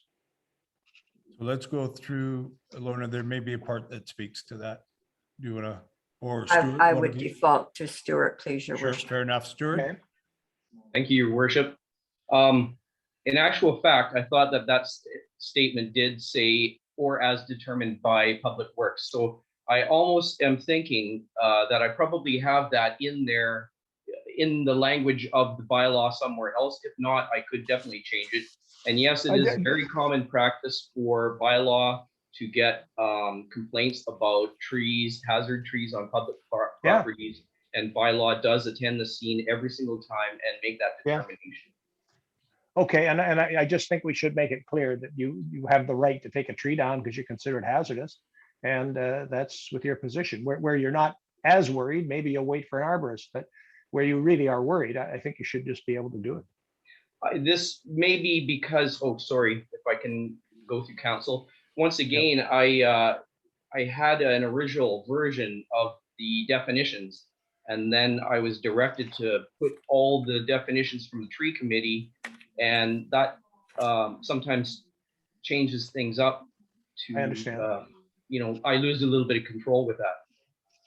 Yeah, I guess the only instance where I would imagine that could present a problem though is if you have residents who didn't think it was a hazard, you arrived, decided it was a hazard and took it down, and for some reason they were convinced that no arborist would have thought that.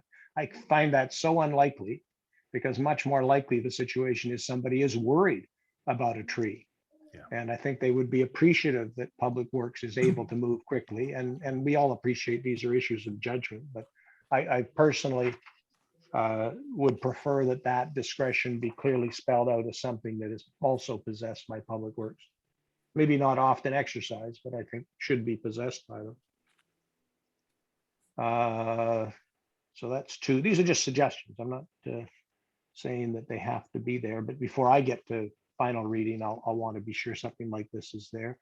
On page 3, below exemptions, under 5.1, there's just a bullet that says any immediate life safety hazard involving trees must call 911. I think we're just saying that I think anyone who believes there's an immediate life safety hazard should call 911.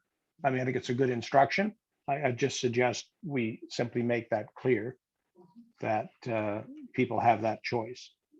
I just found the wording a bit confusing. I couldn't be sure exactly what it was trying to say. And I assume it's just that. Call 911 if you think you're in the situation is dangerous. Down near application for permit under 8.1. Applications for a permit on municipal property may be submitted by any Belcare property owner wishing to improve their views. Do we mean sanctity here? I just had never encountered it in that place, in their views or sanctity, which as far as I could tell has to do with devotion, purity, and spirituality. So I'm not quite sure how a tree does that for one, but maybe for some people. Is that a typo or is it intended to be sanctity? If I may, through the chair. Through the chair. Yep, you may. Once again, that sentence was put in there as a directive from one of the previous recommendations in order to clarify that people are allowed to apply for permits in order to improve their views. I think we could leave it at that. We could take out the next two words. Views is fine. I mean, normally, I have no objection to people wanting to improve their views. It just, it wasn't clear to me what argument someone would make around sanctity. That's it on that page. I'm almost done. Let me just see.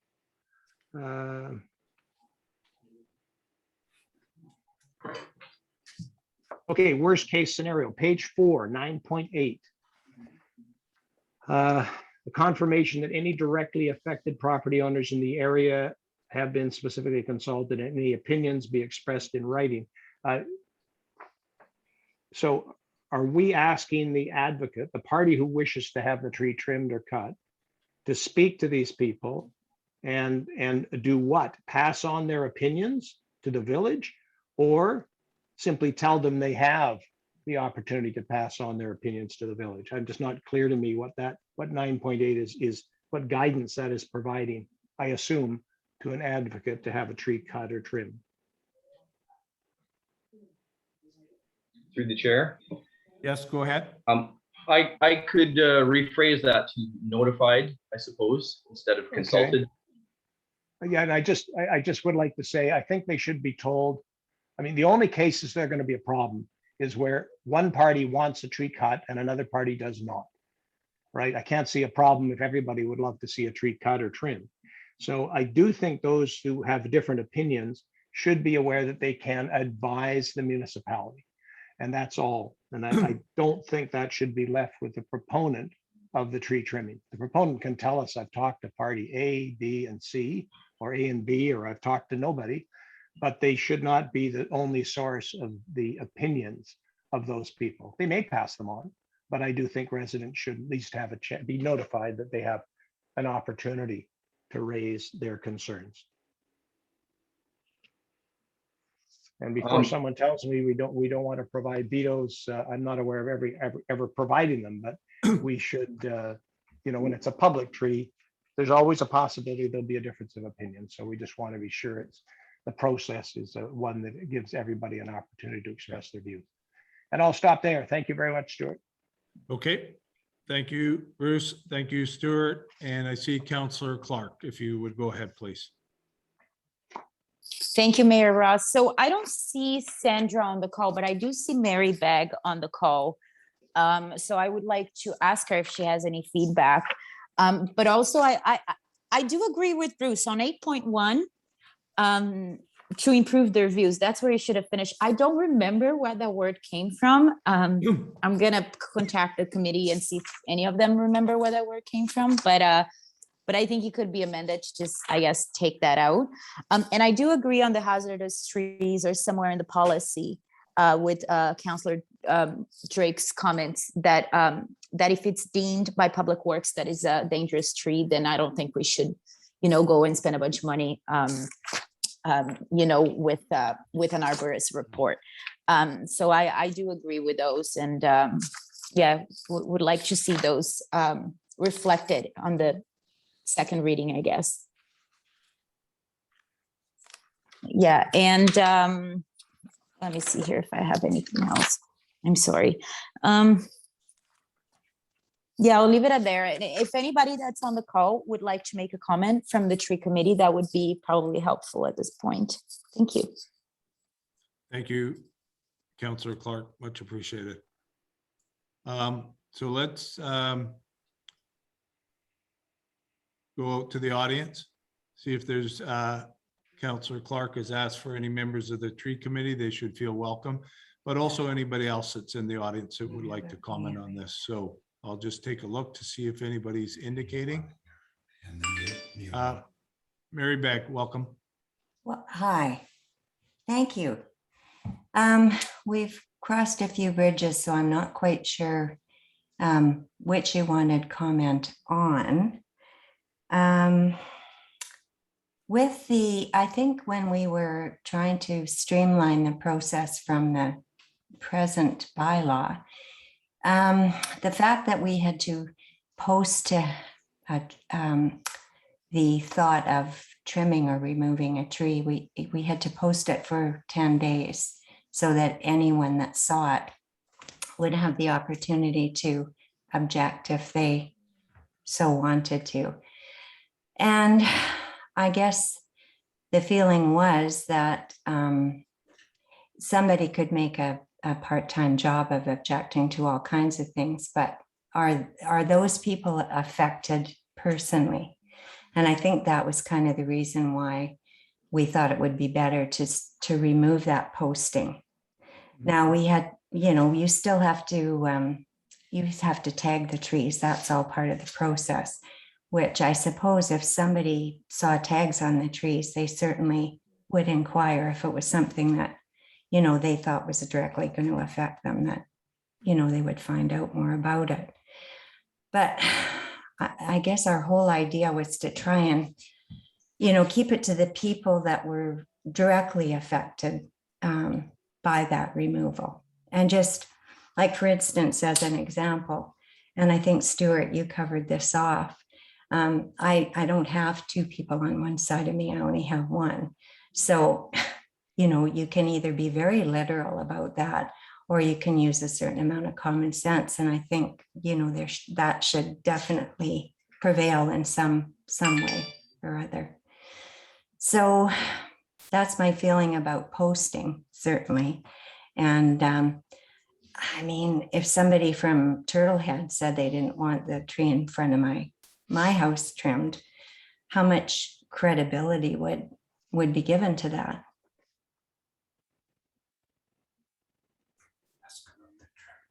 If I might, through the chair.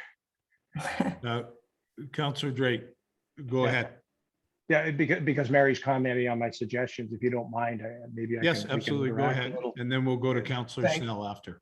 Thank you, Mary, and I appreciate you didn't get any of this in advance and that you're working on an ad hoc basis. At first, I have no difficulty with the proposal that we, not have all these things posted. I do think we should be, I just want to be sure that we're clear, because you have to understand my experience is always when these things run afoul of something and we weren't clear in our descriptions. So I'm happy to say affected property owners can be determined by staff. That makes good sense to me. And I'm quite happy with that. So they may well come to your place and say, well, you only got one affected neighbor, right? But on the other hand, we have had cases in the past where a property owner, if I used you as an example, was concerned about a tree, 4 or 5 lots over, because it happened to view, for the sake of argument, block their view of Indian art. I've had that situation myself. So you might want to see the tree cut and be willing to have that done. But in fact, the most affected party is 4 or 5 lots removed. So I just think if, as long as we use the staff to make that determination, I don't think we have a difference of opinion. I'm quite happy with that. Well, it makes sense, because it doesn't matter how much care you take to write something, you can never cover off every eventuality. So You there has can't. to be. But that's why I like to write in the discretion for who has that discretion. So if it's up to staff, then it's up to staff. Yeah. One other thing, and I guess I have a bit of a personal reason for this particular item, and we struggled with it a lot. And that was, as an experiment, when the tree committee was convening, I went through the current process to have some trimming done in front of our house, because I wanted to experience what it was like and whether it was reasonable or not, and use that as a sort of a proof source. It was interesting. But once you've gone through the application process, you've talked to the neighbors, you've talked to the arborist, you've done your trimming, judicial trimming to your trees, it just seemed a bit ridiculous to then have to go through this same process, talk to the same people all over again, in order to keep that trimming, only the trimming that was allowed, certainly nothing else. Yeah. So I think, Stuart, at some point or other, you even suggested that it might be a really good idea, if you had trimming done, to photograph it. And then that would be at least sort of a something that Works could refer to and use as a benchmark for if you wanted to keep that trimming up.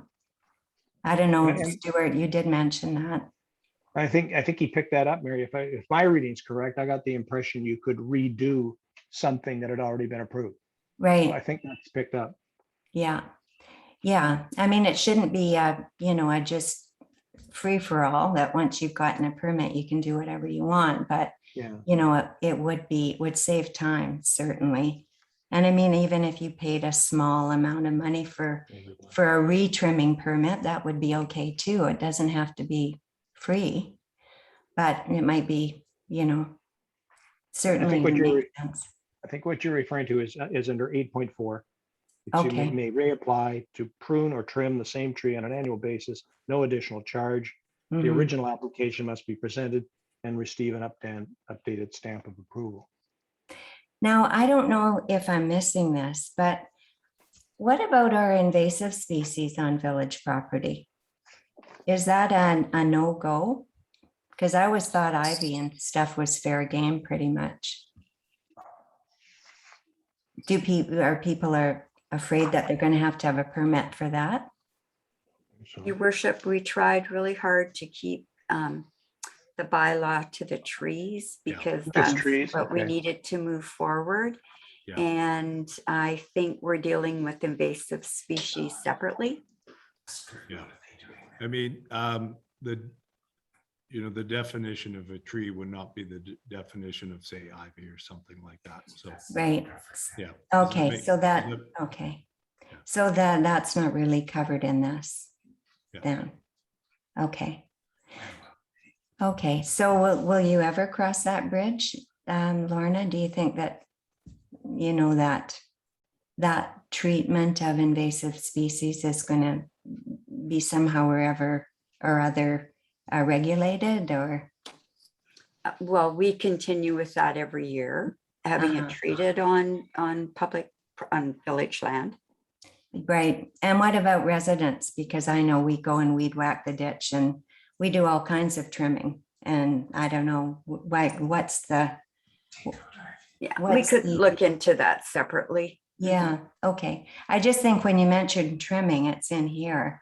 it's, you know, it's not really very clear what exactly it is you're referring to. So you wouldn't want to take somebody away in handcuffs if they were not understanding that.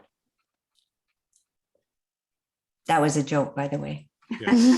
The only place I we was do smiling. that is in the old days on the noise bylaw. Right? Mhm. Moving away from that. So, Okay. Mary, are you okay did you get your comments and observations in, Mary? Well, I think that was pretty much it. Those were the items that I was, you know, most concerned about. Okay. And thank you for giving me the opportunity to speak. I appreciate that. Good, and appreciate you contributing. So we'll go now, and I'll just read the list to John Snell, to John Shulistani, and then to Carolina Clark. Yes, thank you, Mayor Yes. Ross. I would applaud the work Take that's been myself done by the tree committee and others over what's been a couple of years now. One issue that I am a little bit surprised hasn't been brought up is that this year has seen a huge increase in fires, and every day we get bulletins talking about fire smart initiatives, about interface fires. There's we've got ambassadors that are going to be available to come door to door through the village, available now. There's the Fire Smart Economic Recovery Fund grant. There is the other one that is being dealt with by the Union of BC Municipalities. And I just wonder if it wouldn't be prudent for us to, whilst we're moving ahead on this, or that we make sure that we get everything we can get in the way of good advice on tree management from the from the Fire Smart campaign. Just the other day on CBC Marketplace, for instance, they were talking about insurance for homes. And an insurance is basically for an unforeseen risk. And the Insurance Bureau of Canada has actually started to withhold insurance on properties within 25 kilometers, and in some cases up to 100 kilometers from what's regarded as a dangerous area. And a bulletin put out by Coquitlam, Port Coquitlam, the Village of Anmore, and ourselves, which is the Wildfire Risk Assessment, have actually states an estimated 5,000 properties in Coquitlam, Port Coquitlam, Anmore, and Belcarra are located in wildland urban interface areas at a greater risk for wildfires, which could then spread to neighboring areas. So my feeling is that that we should be getting, we should see the full impact of what comes out of these initiatives that we have funded, the other areas have funded, before we start casting in stone tree management bylaws. So as I say, I would prefer to move very slowly in forming our own bylaws and wait and see what comes out of of some of the Fire Smart initiatives and some of the funding that is available for homeowners. So I will leave it at that. So I would not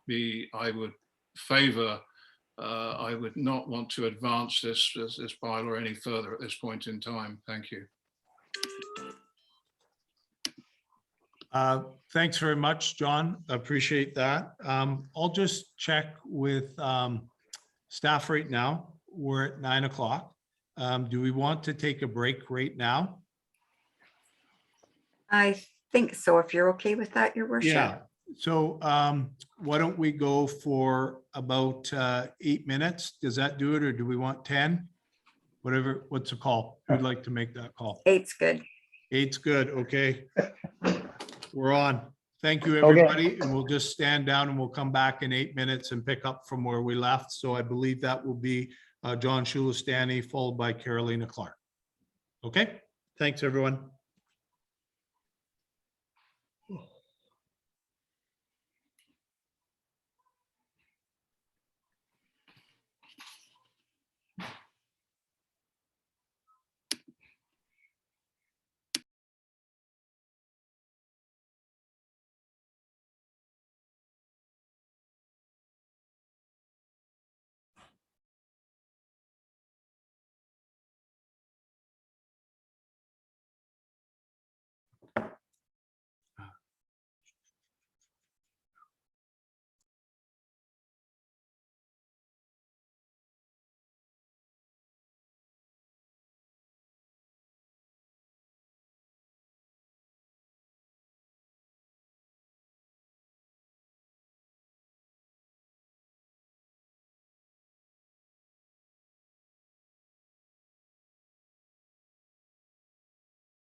right, everyone, I'll just slowly welcome people back, and if they could turn on their screens, and we're at the time, but we'll give a few extra seconds just for people to slip into the room.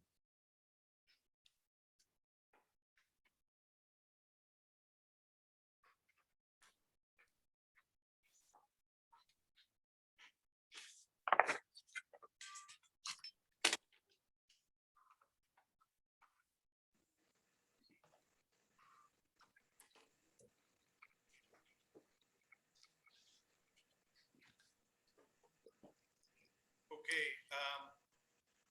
we finished up with John Snell, and we have John Shulistani, and then Carolina Clark.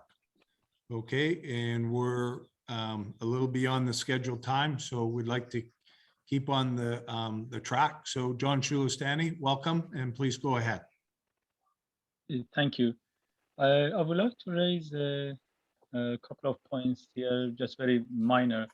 On page 1, under shrub. Okay, let's just on locate. Sorry, can we just, let's everybody able to flip to page 1 and make sure we're together, John? One sec. Sure. Okay, right at the bottom there. Okay, go ahead. Thank you. Sure, thank you. Right at the bottom, there is a definition for shrub, and it says less than 6 meter to 10 meter in height. I believe the logic would make it just under 10 meter in height. Even the 7 meter falls under 10, and 9 meter and under falls under 10. And Okay. Okay. So what are you suggesting for an adjustment? I think you're suggesting an adjustment, maybe? yes, so just be less than 10 meter in height. Okay. All right. So why don't I put that down as a suggestion? Okay. And one more on page 3. Okay. Under 5.1. Yes. There is a bullet point. Yes. I believe the wording, it says any immediate life safety hazards involving trees must call 911. So or trees and hydroelectric power, I believe that's an extra wording that needs to be removed. Okay, so let me just make sure I can locate, because you're suggesting you want to delete some words. Yes, that's correct. Okay, so walk me through that. I'm at your phrase. Walk me through what you're hoping would be deleted when we come to that. Sure. Under 5.1, there is a bullet point. Yes. So I will read it. Any immediate life safety hazards involving trees. And then starting from comma, all the way to hydroelectric power needs to be removed. So take out and hydroelectric power must, or hydroelectric power leaves. You want to delete it? Yes, starting from comma. Yeah, so then it would read or trees. Okay, so let me just, any immediate life safety hazards involving trees or trees must call 911. Is that what you're suggesting is a deletion? So or trees and hydroelectric power. So these couple of words. Starting from or trees and hydroelectric power. Okay, so you delete or trees and hydroelectric power. That would be your hope, that someone on council would look at that and go to it. Did you want to give any quick explanation around that, John? Sure. It just says any hazards involving trees must be reported to 911. And then the word trees after that is a repetition. Yeah. And the word hydroelectric power is irrelevant in this sense. Okay. Okay. Well, thank you. Thank you for pointing those two out. Okay. Thank you. And there is one more. Okay. You want to take us all to a page, please? Sure. Thank you.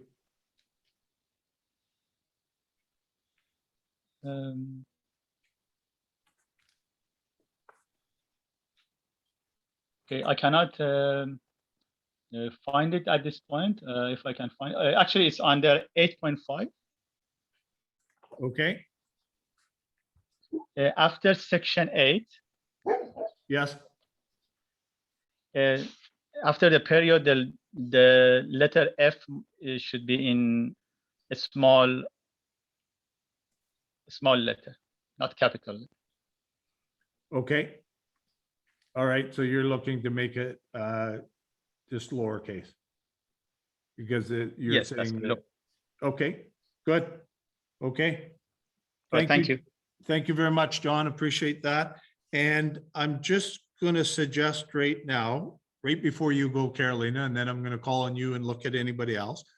One of the things is that we had this proposed bylaw to a meeting, and now we're right now. So one of the hopes is that someone on council may look to move first reading so that it then gets kind of captured, which would then entail members of council coming back at the next meeting with proposed amendments. But then we're kind of have done the first part, just so we've kind of reached the milestone, okay? But that's up to people if they'd like to decide that, okay? I'm sorry, Mayor Ross, just for clarity, are you saying that we provide the amendments now or pull No. the first reading for? No, for- I'm just saying that we've had lots of different thoughts and perspectives, some common, some different. But we're saying that if this was moved at first reading and carried, then people could then come back with the amendments. And you and others have suggested possible ones. So we don't lose anything by moving it right now without amendments, but we've signaled and listened to some of the suggestions from audiences about potential ones. Does that make sense, Councillor Clark? Sure. Okay, would you like to go ahead? Yeah, so Thank you. So if I understood correctly, so you're saying perhaps like put the amendments on the floor and do the first reading, right? To include whatever feedback we got. No, that's a possibility, but I'm also saying another possibility tonight is simply move it as it is. Yeah. Right? So. And it amend gets- after. Yeah, because then, you know, and the options are up to you and other counselors. But the sense on this is we then have a first reading, right? Which brings us to fruition. And then next week, the next council meeting, we can get amendments. And there's certainly been, we're not looking to stop any, but it gets first reading done without us kind of going back and forth orally right. doing amendments. Okay? But you Okay, so folks- yeah, go ahead. yeah, so no, yeah, I guess I had my hand up to move some amendments, but I'd rather do this next meeting anyways. So yeah, so that suggestion works well for me. One thing I do want to ask, with the first report from previous meeting, from last meeting, on Stewart's report, it had a long list of things that he wanted, and I have it right in front of me. It was, it's called recommended action items to council. I would like to move pretty much the whole list, to make a motion on pretty much the whole list. So what I'm going to ask for staff, for not to make things complicated right now, it's perhaps bring that report, that part of the report back next meeting, because I am willing to move the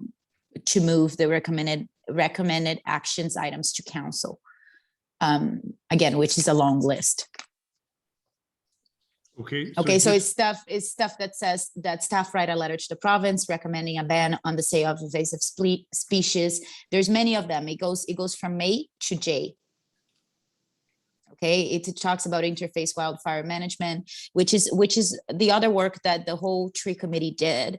That a lot of the work that they did, it's not on this bylaw, so it has to go somewhere else. Certain recommendations would have to show up somewhere else, and I would like to move those items next meeting, or I can put as a notice of motion, whatever you prefer. Okay, well, let me just get you to, I'll put your query through to Lorna. What's the best way to do this? Are you, we can bring it back to the next meeting, Your Worship. Yeah. Absolutely. yeah, I'm familiar with what you're referring to, Councillor Clark, and so. Okay, that's a yeah, it's good just way. this page here. Yes. Yeah, so yeah, so that would be great, and then I'll move some amendments on wording and all that next meeting, and I'll move first reading today. So I'll move the motion for first reading if I may at this Okay. point. And do we have? So we can move along. Yeah, yeah. And do we have someone to second it? Counselor Drake. So we have a mover, Counselor Clark, a seconder, Counselor Drake, and it's on the floor for discussion. Let's go through with counselors and then move out to the audience, and then Counselor Clark. Yeah, so to Councillor John Snell's point, I know what you mean, and I perhaps I believe that you are talking about buffer zones and all that for the Fire Smart program. You know, the only thing, I don't want to wait on the Fire Smart to have this out of the door, only because we've been waiting already for so long. But obviously, once that Fire Smart it's out of the door, we'll most likely, I would say, get recommendations from staff to incorporate what that report will bring it to us in the future. So I'm sure this will have to be amended at some point, but I'm not willing to wait for that work in order to complete this work, because I know it it will be amended anyways, or at least suggested amendments will come forward to council.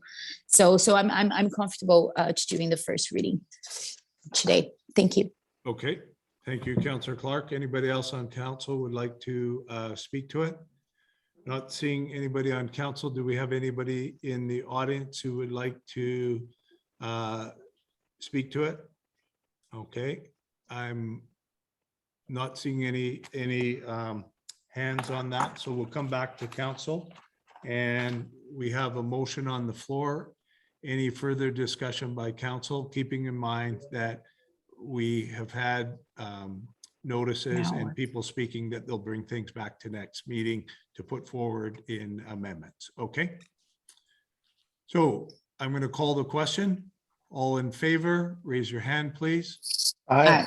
Okay, so we got 1, 2, 3, 4, and then any opposed?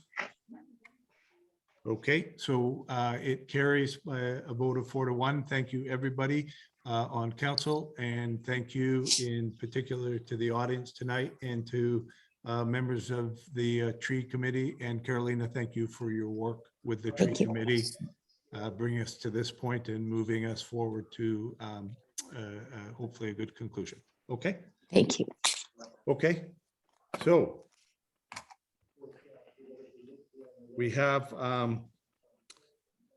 Stuart, if you could outline the next item, which is a report dated September 7th, 2021 regarding the letter from Heather Slater, Water Land Use Program, Abbotsford Health Protection Officer.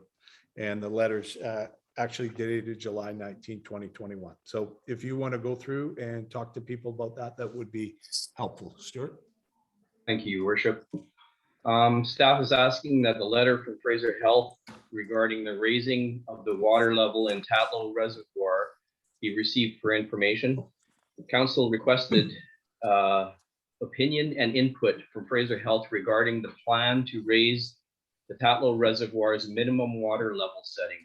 On July 9th, Fraser Health completed their on-site inspection of our water distribution system. During that time, staff asked Fraser Health for input on the concept of raising the minimum water level of the reservoir to help enhance firefighting capabilities. In the letter submitted by Fraser Health, they advised that if raising the minimum water, they advised that if raising the minimum tank levels were to occur, it should include a detailed long-term monitoring plan to ensure chlorine residuals are maintained throughout the system. And also, they advised us that in 2019, during Fraser Health's inspection of that year, Fraser Health recommended chlorine disinfection equipment be obtained for future needs. Back to you, Your Worship. Okay, thank you very much. And we'll look to Councillor Drake, please, if you would go ahead. Yes, thank you very much. And thank you, Stuart, for the report. A couple of items. First, as I read the response from Fraser Health, it's basically what I've expected. and that we've talked about for some time. They simply want to ensure that we don't place the quality of our water insofar as its potability in any jeopardy. So they just call us for careful monitoring of water quality to ensure chlorine residuals are adequately maintained in order to protect public health. They go on again talking about chlorine levels to recommend that we are drawing to our attention the fact that they had recommended disinfection equipment as something that we might want to consider in future. So there are two things I'd like to see happen. One, I'd like to see us move as quickly as possible to make the suggestion, i.e. raise the level and continue monitoring the water. I personally think we're being extremely cautious at 2%, but I'll accept that as it's at least a motion in the right direction. And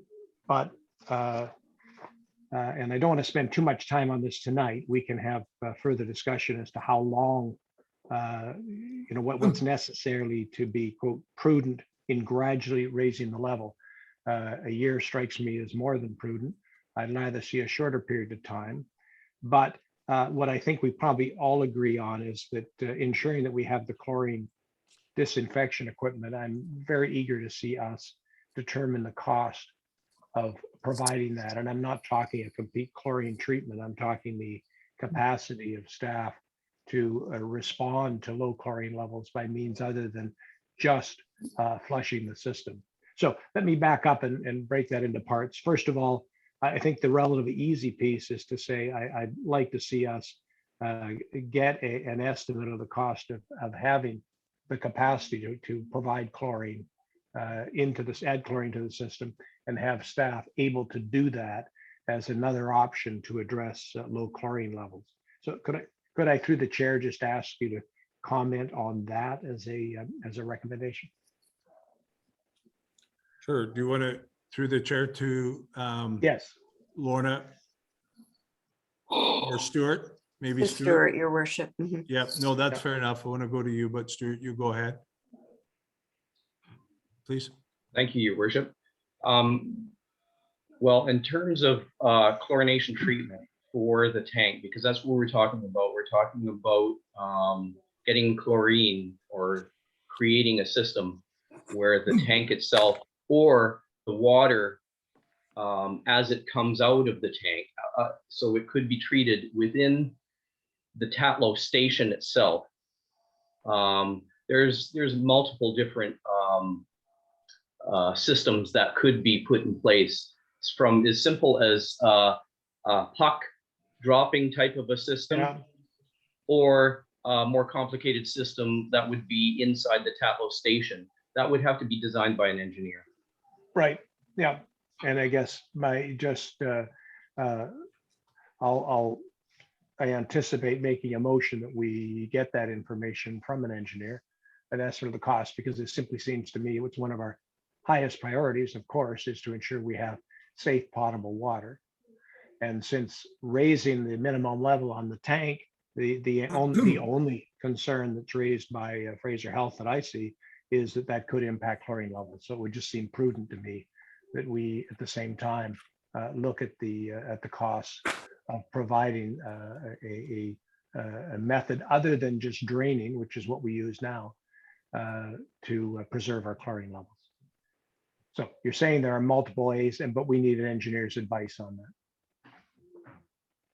Yes. Okay, so Lorna, if we wanted to get that engineer's advice, do you want a motion tonight from council? I would appreciate that, your worship. Yes. Okay, Mhm. that's why I think I went in the different order. So Oh, that's fine. yeah. So thank you for your answer, Stuart. Bruce, thanks for your question. Bruce, at this point, do you want to move a motion? Yeah, I'd like to move that we request a report from staff, from the qualified engineer, as to the options and approximate costs of a system that would allow staff to incrementally add chlorine to our system at Tatlow. Okay, so we've got a mover, and do we have someone who's willing to second that? I'll second that. Okay, good. Thank you, Councillor Clark. So it's moved and it's seconded. It's on the table. We'll open it up to Bruce. You want to say anything on the motion specifically? Please go ahead. Yeah, thank you very much. No, only to say that, I mean, I think we've done admirably for many years, but I think we do recognize that our system is a dual purpose, and it would be wise for us to have the capacity to deal with chlorine levels. If either if we end up with a higher flow from North Vancouver, or if we end up with storing more water in our tank, thus leaving the water for a longer period of time before it's distributed. I just think it's prudent. And in fact, it's been recommended to us by the health authority. And as far as I tell, we quite correctly put a lot of credit in the health authority's advice. And I certainly don't read them here as being overly controlling. They have huge responsibilities, as do our staff, and they've made a recommendation. And I think we really ought to consider that recommendation and determine what its costs would be and how practical it would be. So, end of my soliloquy on that topic. Okay. Thank you, Councillor Drake. Any of the other councillors that would like to speak on that? Okay, so I'm going to just add a comment on that. If the motion does pass, if through Lorna, if we could, in terms of selection of engineer, work with an engineer in terms of that has a good sense of our current system and going forward. Okay, and I'll leave that to you and Stuart, but I just wanted to highlight that. So let's see if anybody thank you, Bruce.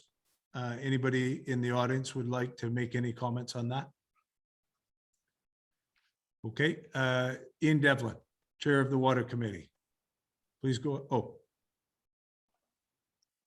Yeah, thanks for providing me opportunity to speak to this this letter from Fraser Health, because I think it makes, as Stuart says, a very important point in so far as it needs to have a detailed long-term monitoring plan to ensure chlorine residuals are being maintained in the system. And I think that is important, that direction comes from council, that village staff should be providing that sort of monitoring information. Along the same lines of the report that Stuart provided for raising water level in Tatlow Reservoir was made on June 28th, that letter in particular. When we had our water committee meeting, the committee members did not accept the 2% increase in rise for the 1 year time period. We talked about 5% increases. We also talked about maybe 2%, but for shorter periods of time. And those considerations, I don't think were given to the Fraser Health by the village staff when they met with them. And I think their letter, when you start reading the letter, they're focusing in on the levels of chlorine that are available in the system.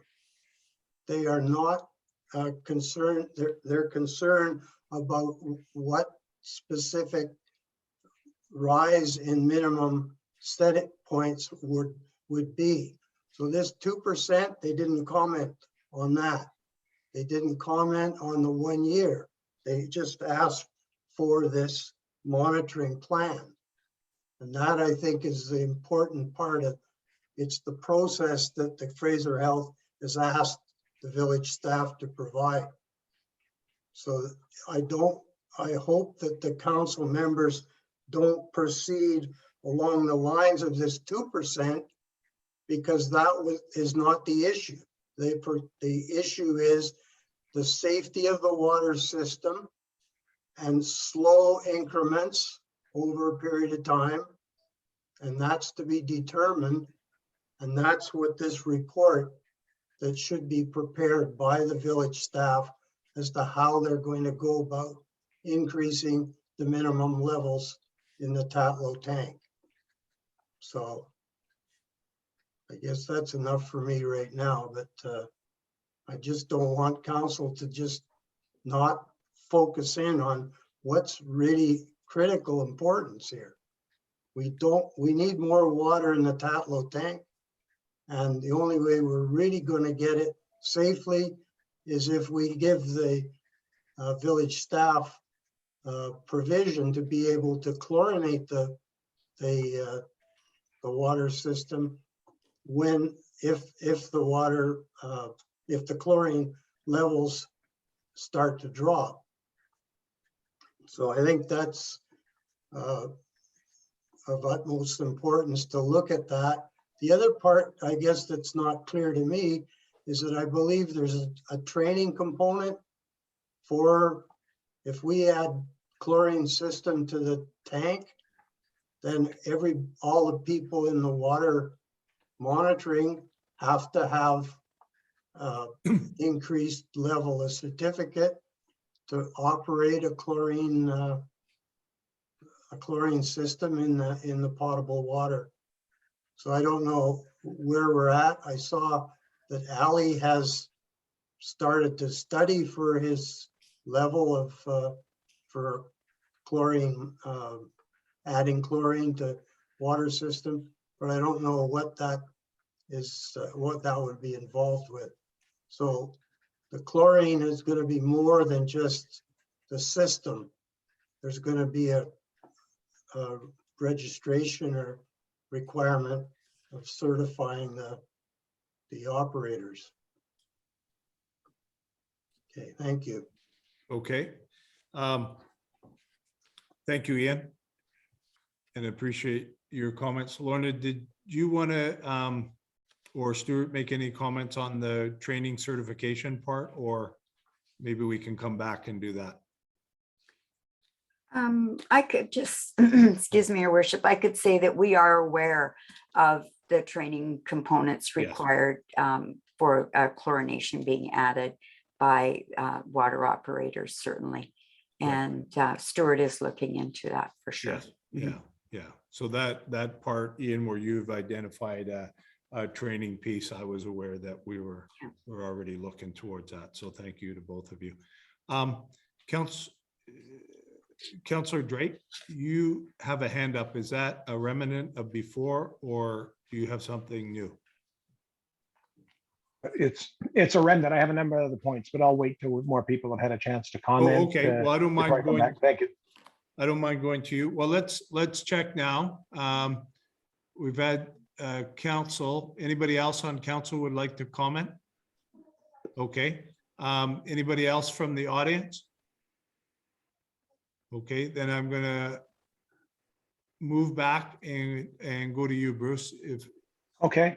Okay. Thank you. Thank you. Yeah, thank you. So so first point, I'm pleased, yes, that we get some practical information on the costs and the options we would have with respect to being able to add chlorine capability. I fully support, obviously, the training of staff we need. They do a great job right now on water safety, and we need to preserve that, of course. I guess, in reading the report, it's not clear to me at what stage we're proposing to raise this, even this modicum of increase of a mere 2%. Are we proposing to sit exactly where we are until we get to the end of this year, and just taking multiple measures so that we have a baseline for our chlorine levels? Is that correct, or are we proposing to come up 2%, or have we already done it? Okay, so maybe through the chair. Yeah, through the chair to Stuart, please. Thank you, Your Worship. As a matter of fact, I have a series of additional tests that I've recorded for all of the sampling ports in Belcarra. And we were just completing the final sampling session today. And I had directed earlier today that after that, we were going to be raising the water level by 2%. So this week, I'll be raising the water level by 2%. Okay, thank you for that, that very clear answer. Going, And- Yeah, back to you. and if I may continue, yeah. And so then reading that, thank you for that, Stuart. I appreciate that. And then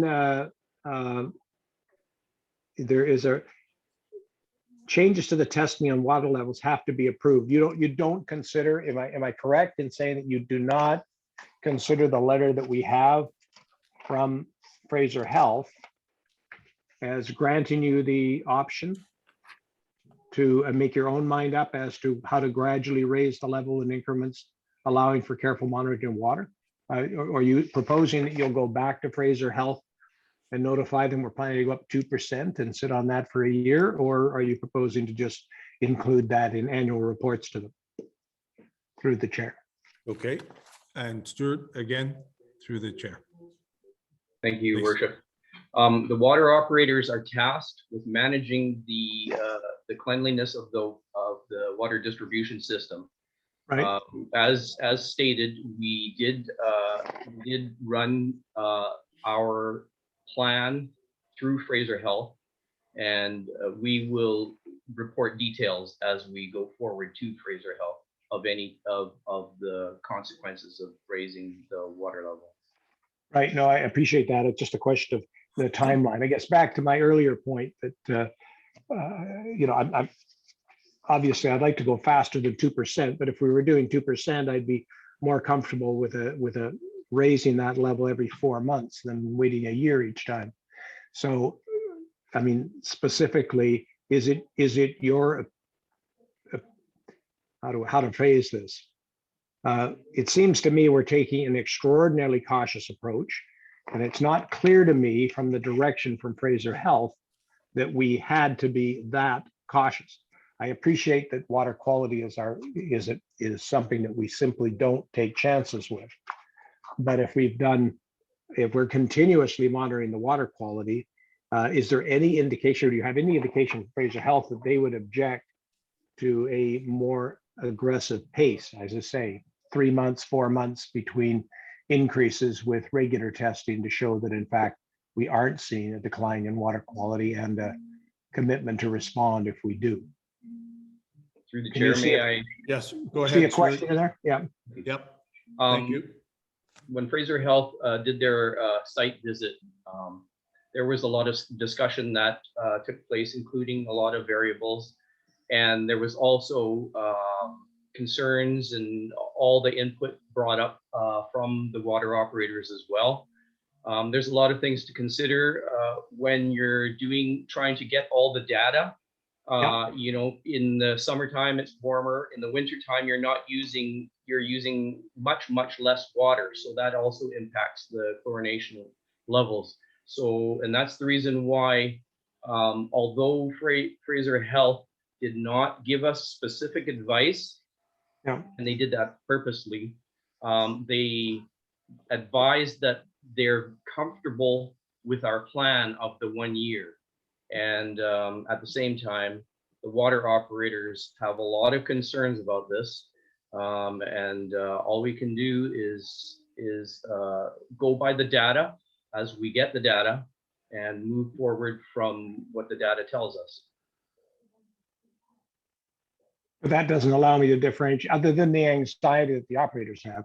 It doesn't give me a basis to differentiate between raising the standard every 4 months. I mean, the question is, how long is a reasonable period of time to determine whether or not it's having an impact on water quality? And I appreciate there are, many variables here, and you've cited some of them. But given that we can adjust that level pretty quickly if we ran into a problem, this, again, I can only reiterate, this strikes me as excessively cautious. So with the proposal, if I understand it, we will very shortly come up 2%. Then we're proposing to sit on that for 12 months and determine whether or not we see an impact before we go up another 2%. Am I correct? Your worship, I would just like to say that what Stuart's planning on doing is reporting regularly to Fraser Health. And Right. I think that reporting and the data that's collected will determine whether that can be changed sooner or not. So I'm not sure Stuart can accurately answer that question. I see, yeah. we would monitor that and certainly report back on that. You know, within say 4 months or 6 months, Yeah. depending on what the data says. It's I really would- hard to guess Yeah. what that's going to be. Well, I mean, I think it's clear where the differences of views are here, and I'm not responsible for the water quality that people are drinking. I appreciate we have operators who are, and Stuart is, and you are all very accountable for that and very sensitive to it. So I'm prepared to accept that as long as we have regular reports back to council telling us what, if anything, we're seeing in terms of water impact. I mean, I would just say, given the number of variables that are involved, it's entirely possible that we will see no impact on our water quality. It could move up or down for reasons that have nothing to do with the residual level in the tank. So I appreciate this as a challenge, but I would at least like to know, and I'm prepared to accept the proposal that's here, as long as we are periodically revisiting what impact, if any, it's having on our water quality.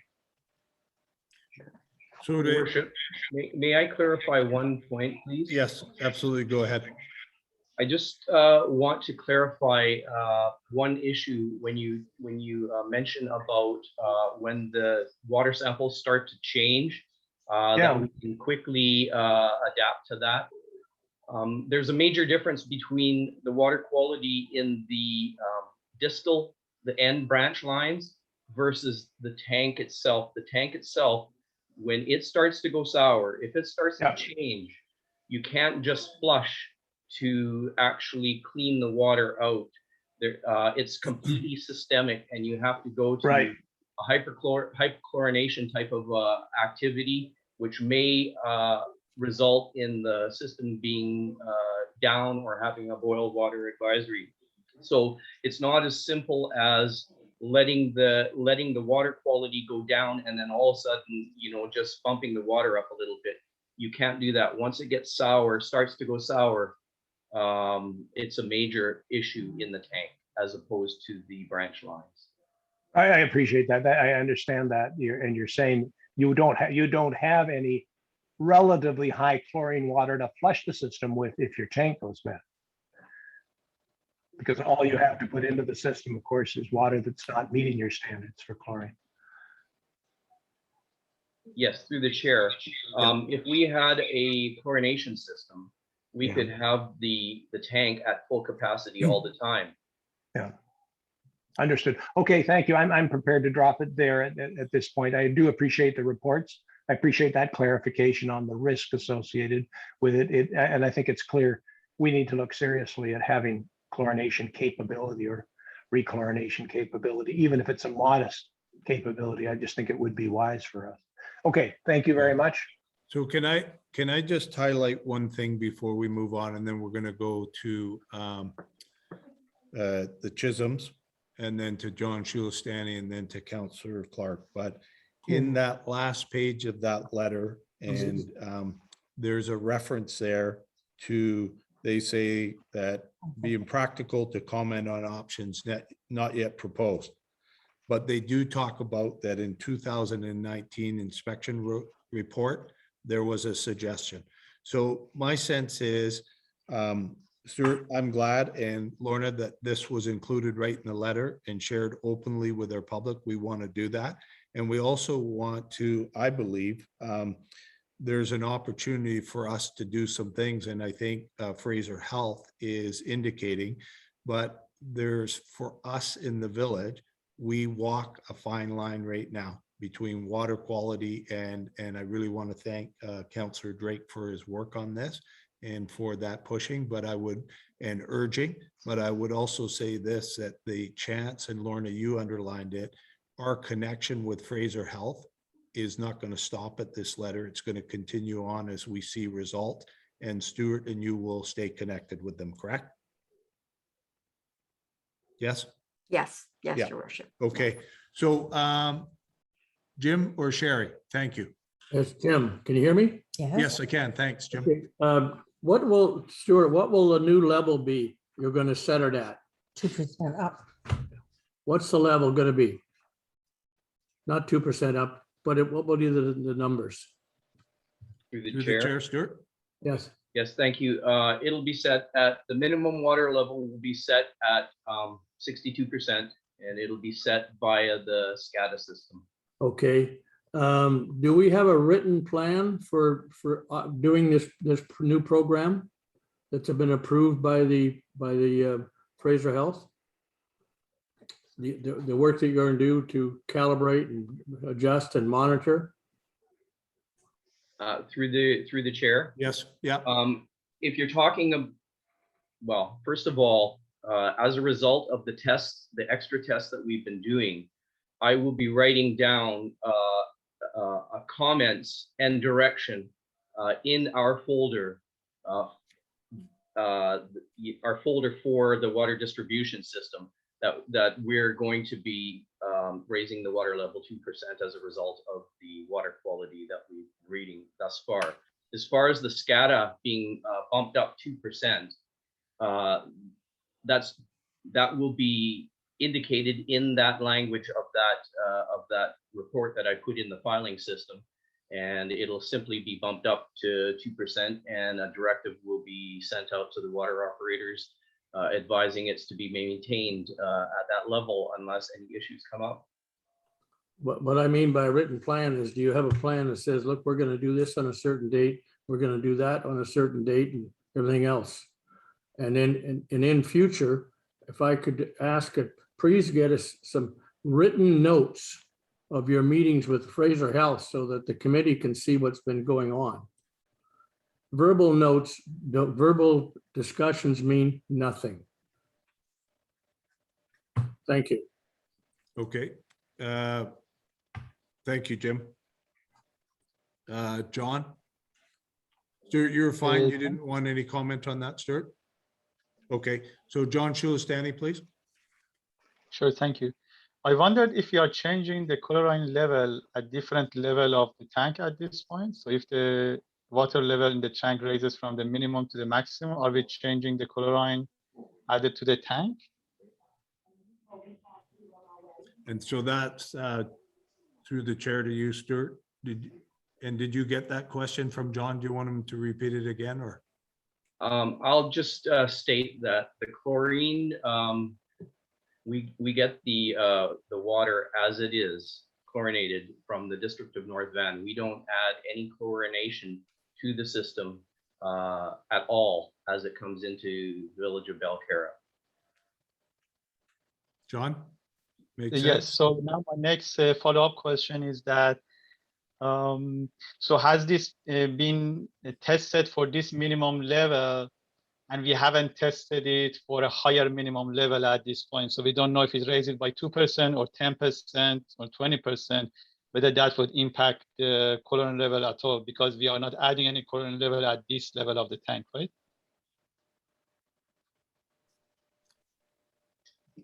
Through the chair, I'll say that sounds correct.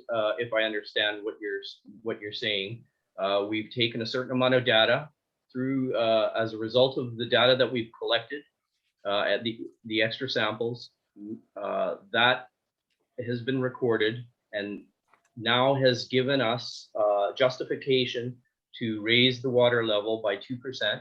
And from there, we're going to go on and take some more chlorine samples over time and to make a decision to raise it based on the quality of the water at the time. Thank you. And I have one more follow-up question. Okay. Have you taken any chlorine level at different water levels, considering the tank does not always stay at the minimum, it changes from the minimum to the maximum?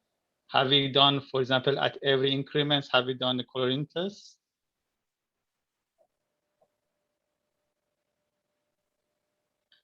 Through the chair, yes. I believe you're suggesting that we raise the water level all the way to the top and then take a chlorine reading.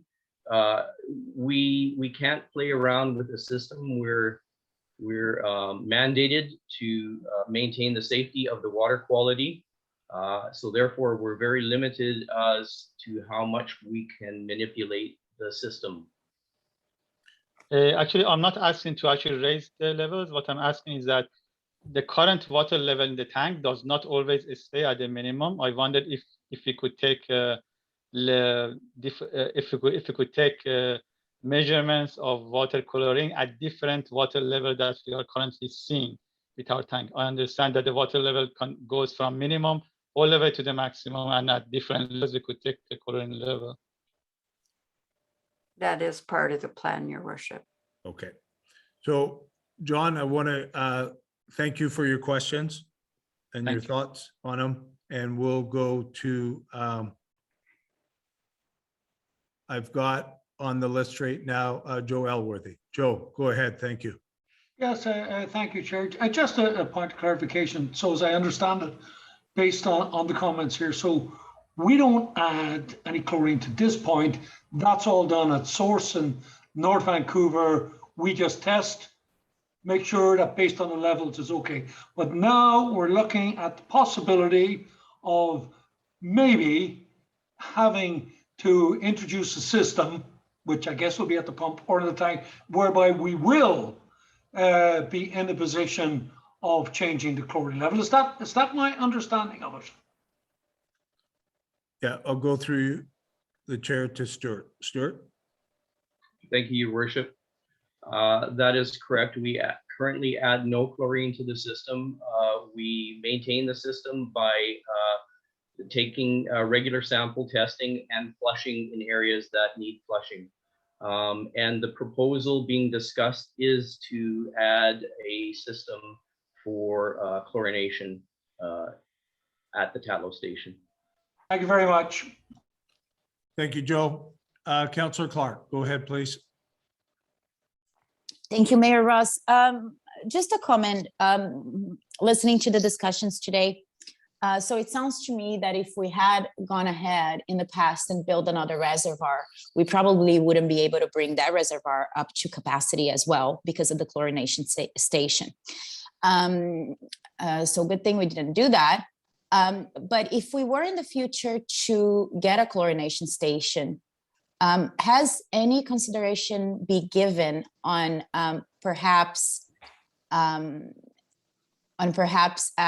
the Dutchman's Creek tank to our water system?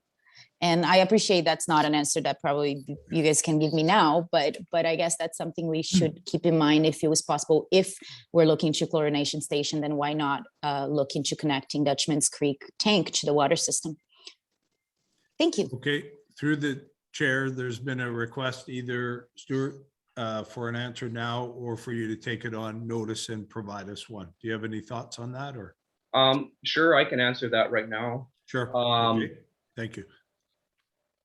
At the Dutchman, it's very highly unlikely. I mean, theoretically, it could be added. However, it would need its own chlorination system. It's completely impractical. You cannot add that tank water because it's considered contaminated into our distribution system. It would have to be completely chlorinated by itself. So that's really not an option that I think council should be considering. Okay. Okay. Yeah, I just want to, I think it's important when we talk about building new infrastructure, I think it's important that we keep them running at capacity, because or else we might end up with 4 different tanks in 4 different places of the village, half full. Anyways, I'll leave it at that. Thank you. Okay, thank you, Councillor Clark. So I think that's been a good discussion. So let's take a look at We have a motion on the floor, Your Worship. Yeah, just want to clarify, there's no more, good. Okay, no more speakers. So the motion's on the floor. We've been, well, I would say Stuart's been working really hard. So let's hear the motion again, and then let's look to bring it to conclusion if we can. Okay? The motion is that council request a staff report from a qualified engineer for a system to incrementally add chlorine at Tatlow. Okay, everybody's clear on that on council. All those in favor, please indicate by raising their hand. 3, 4, 5. So it carries in the affirmative, and I would note it's unanimous. So thank you to all who participated in that discussion. thank you for Stuart for all your answers, and Bruce for your work there, and Caroline and others, and members of the audience, and Ian. So much appreciated, and we'll move on to the next part right now. So, Your worship? yes. Yeah, if I might, You may. I'd like to, I mean, we've received the letter. I think the conversation's been very useful. We have asked for a report on the feasibility of incrementally addressing chlorine. And I would like to be sure we're clear that we are incrementing, that we are increasing the level in the tank in the first increment, and that we will be getting reports on a timely basis. I would say quarterly would be Thanks, fine as Sarah. far as I'm concerned. Sorry, I'm getting some interference. I don't know. That's okay. They've now taken care of it. Oh, okay. Yeah. So I'd just like to ensure that we have a common understanding that we're increasing the level shortly, and the council will be advised subsequently of the results of the ongoing testing of water quality, so that we can decide at some point whether we want to accelerate the increased levels. Okay, so Lorna, that will come under your leadership, and you're good with that now? Absolutely. And Bruce, you've asked quarterly. Does that make sense? Is there anything at any point that's quicker or more spread out? I only in this, I'd leave that to staff's judgment, but Yeah. only if something striking happens. I mean, and what I would consider striking, no change, no detectable impact. Yeah. 3 months from now, that's notable, or anything that causes us to have to back away from this proposal. That would be useful. And I emphasize, as I have before, I rather suspect there's variables other than our tank level that will cause the fluctuation we're going to see. Anyway, thank you very much. Okay, so Lorna, you've listened to that discussion, and you and Stuart can come back to council at intervals that make sense. Okay? Absolutely, Your Worship. Yes. Okay, perfect. Sorry? That's okay. Lisa, you're not muted. Lisa, Sorry. you're not muted. Sorry, my dog's going crazy. That's okay. Some of us have had experience with that. So we're on to the next part, number 6, a report from the mayor and from committee representative. So I would just like to make a comment that on August 10, 2021, we open up with a traditional message around the Tsleil-Waututh, and many of you will know on August 10, 2021, what has happened in many First Nations around this country. They, along with the Musqueam and the Squamish, and along with the Catholic Archdiocese, announced that they would be launching an investigation into the formal residential school, which the former St. Paul's Indian Residential School in North Vancouver.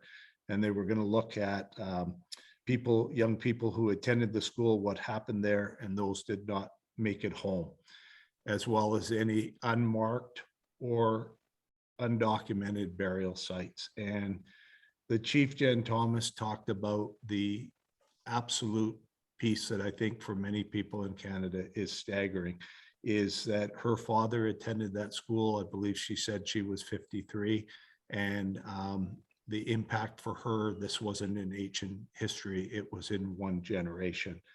The school operated from 1889 to 1959 and was the only residential school in Metro Vancouver. It struck me, as it did a whole lot of people, in 1959, I was born, and that was happening. In a few years, I went to school, and I went to public schools, and I was well served. Our thoughts and our hearts go out to the Musqueam, the Squamish, and the Tsleil-Waututh, who are our neighbors and our friends. So I just wanted to talk about that, and hopefully the elders and the survivors will find some peace. And I would note too that the Catholic Archdiocese came forward and has pledged absolute cooperation and openness. And I think that's a very good sign of progress. The next one that I would like to talk about is just Metro Vancouver. And they have requested that they come and meet with council in September, October, or November to do a presentation on the draft of Metro 2050. And they'll work with staff to find an appropriate date. And they're also willing to co-host the public information with staff. So I believe we'll look to do that so people can get a feel of what's in that 2050.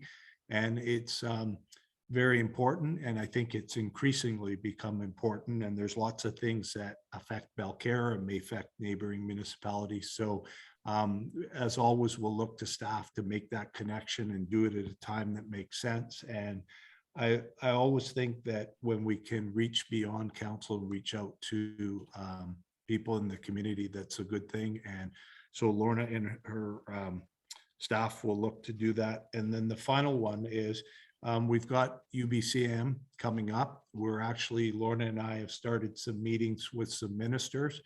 And next week we go into UBCM. And so I, just wanted to say we'll come back. We'll be going to some sessions there. And many of the things that we've talked about today are discussed at those meetings.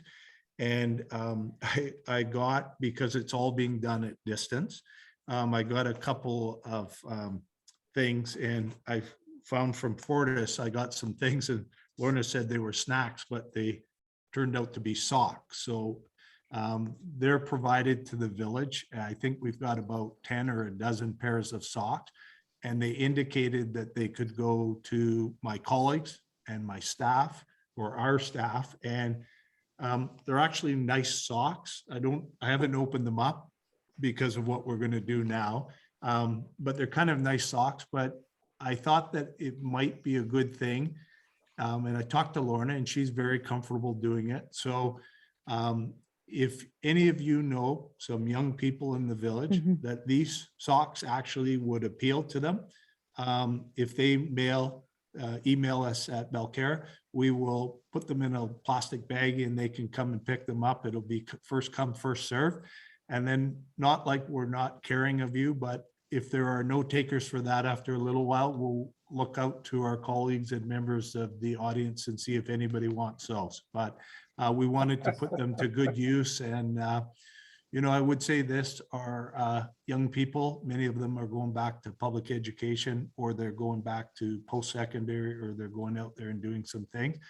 And as much as it's a good thing that they're in schools or with their peers, there is also a bit of heightened thing. So hopefully they can take their socks and enjoy them a bit. So if you know, they're anybody, good socks. I have them from 2019. I got those from 2019 in the UBCM. Yeah, they're good. Okay, still wear them. Well, we'll put them out there for people. Thank you for that comment, Councillor Clark. We'll put them out for people, and if at a time they don't, we'll come back and we'll find out who would like them. So they're a lovely color. So anybody else, any of the other committee representatives? Councillor Clark, please go ahead. So I was told at the beginning of the meeting that would be the best place to bring up the cat's eyes. And so may I? Yes, absolutely you can. Sure. So, all right. So a couple of questions on that. When is the work going to be completed? That they're going to come and reassess and redo the ones that weren't recessed enough?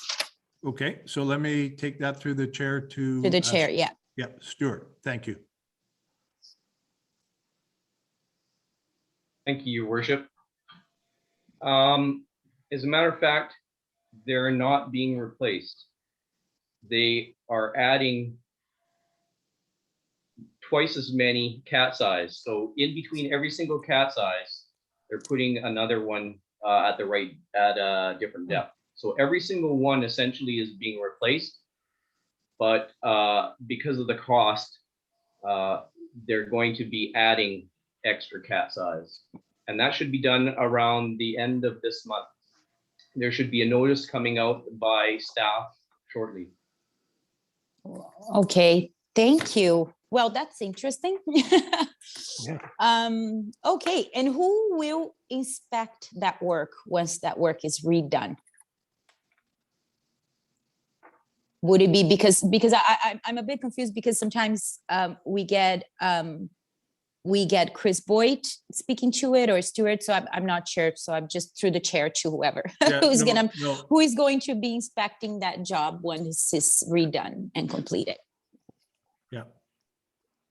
Through the Stuart? chair, Yep. it will be myself, and I'll be working in conjunction with the company manager, who actually did a site assessment of the cat's eyes and determined that there were some that were too high. And actually, we also took the snowplow out to test it as well. So we did a dry run with the snowplow. Nice. And reported to him the findings. Awesome. Thank you. Thanks. Thanks, Stuart. So I have another question. The water committee meetings that was had, I guess, last month or the month before, are those going to be posted online? Yeah. So people can watch, because I think that will be really helpful to council. Like I see, like we have lots of those conversations on here on the council table, but I find there's only one posted online, which was the very last meeting of the water committee, but nothing after that. So all those meetings with Councillor Drake and Mayor Ross, if those were recorded, can they be posted? Because I think it would be very useful, not just for everybody to watch, but specifically for council as well. Yeah, so we'll go to Lorna on that, and then I'll make a comment. So Lorna? Okay, thank you. Yes, Your Worship, I can check into that and see if you would like them to be posted on the website. They absolutely could be. Yeah. So one of the things that Councillor Drake and I did as we were moving with the committee, and we let council know, is we were looking to try and collectively with the committee make some progress on this file. And I included in the barnacle, this has been a file that has been, it's been going on for a long time, and we needed to be able to progress, and we needed to be able to move forward. And we felt it was important that for a period of time, we were able to have some real open conversations and listen to people speak in very open and plain fashion. We had, and we said that neither of us, I have no problem them being made public, but there was a point where we needed to make some progress. And we also had a request from someone in the public who said they'd like to join, and we said yes. So we believe that those meetings will be put up, and council's being kept up to date in terms of what we're doing on that. But there's no problem people listening and taking a look at that. And we're looking forward to having another meeting. And we're also looking forward to being able to make hopefully some significant progress on this file. Okay, thank you, Mayor Ross. And one thing I just wanted to say, pointed out here, because I don't want this to sound like I'm not getting updates. I think yourself and Councillor Drake have been great to update council. It's very refreshing. It's very nice. That's not something that happened in the past 2 years, honestly, at least for myself. So it's nice. Like, we know the updates, but I find that when you see those conversations unfolding, there's a lot of little details there that we don't get on those updates, not because they're not good updates, but only because you don't see, specifically because you do not see those conversations unfolding. So I think it's for someone like myself, for instance, it's very, very useful for me to really try to understand the problem and the challenges. So I would really appreciate seeing those up and watching them and learning more things.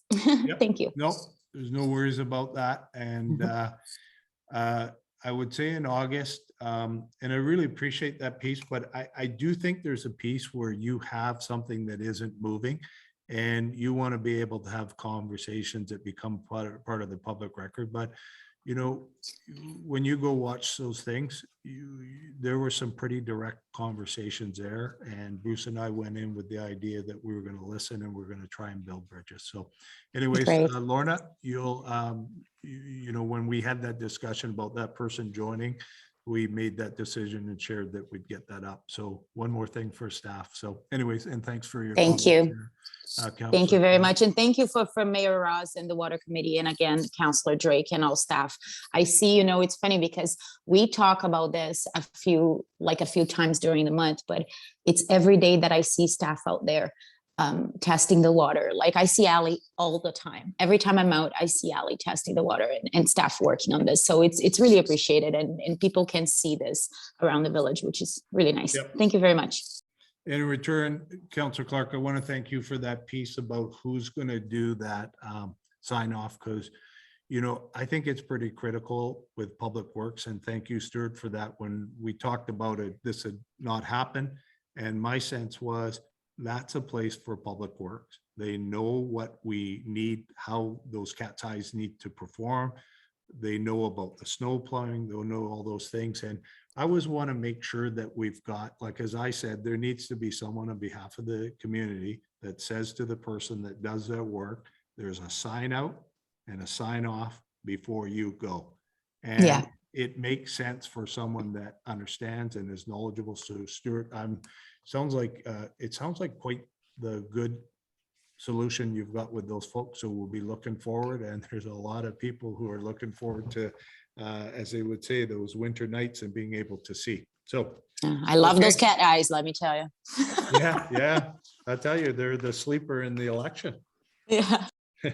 Okay, so we have number 7, bylaws, no items. We have number 8, correspondence proclamations, that correspondent items 8.1 to 820 be received. So looking for a motion from a counselor. So moved. Counselor Wilder, Second. I saw Counselor Drake, so I'll go with him on this one. And so all in favor of receipt? Okay. Aye. And I know that it's carried in the affirmative and it's unanimous. We have some action items here. So 8.1, Information and Member Services Coordinator, Recycling Council of British Columbia, and that the week of October 18th to 24th, 2021 be declared as National Waste Reduction Week in the village of Belcarra. So Move the motion, recommendation. Okay, and seconded, Councillor Clark. So yeah. So any discussion from council? Okay, and I'm going to go to the audience, and I see Ben Shulstani. Ben Shulstani, welcome.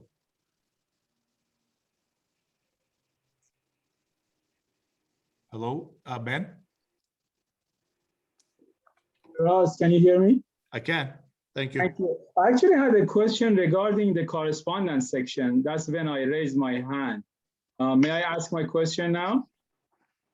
Well, if it's about the correspondence, why don't you hold off? We're in the middle of voting on a motion. Okay? And I'll come back to you. Thank you. Okay, so we've got that motion on the floor. It's moved and seconded. All in favor? Aye. Aye. Okay, so that carries, and I would note that it's carries in the affirmative, it's unanimous. Okay, and why don't we go to you right now, and then we'll move on to 8.2. Ben, go ahead. Thank you, Mayor Ross. My question is, why are letters or emails or communication with the village to be included is not included in the agenda for today and other council meeting? That's the question.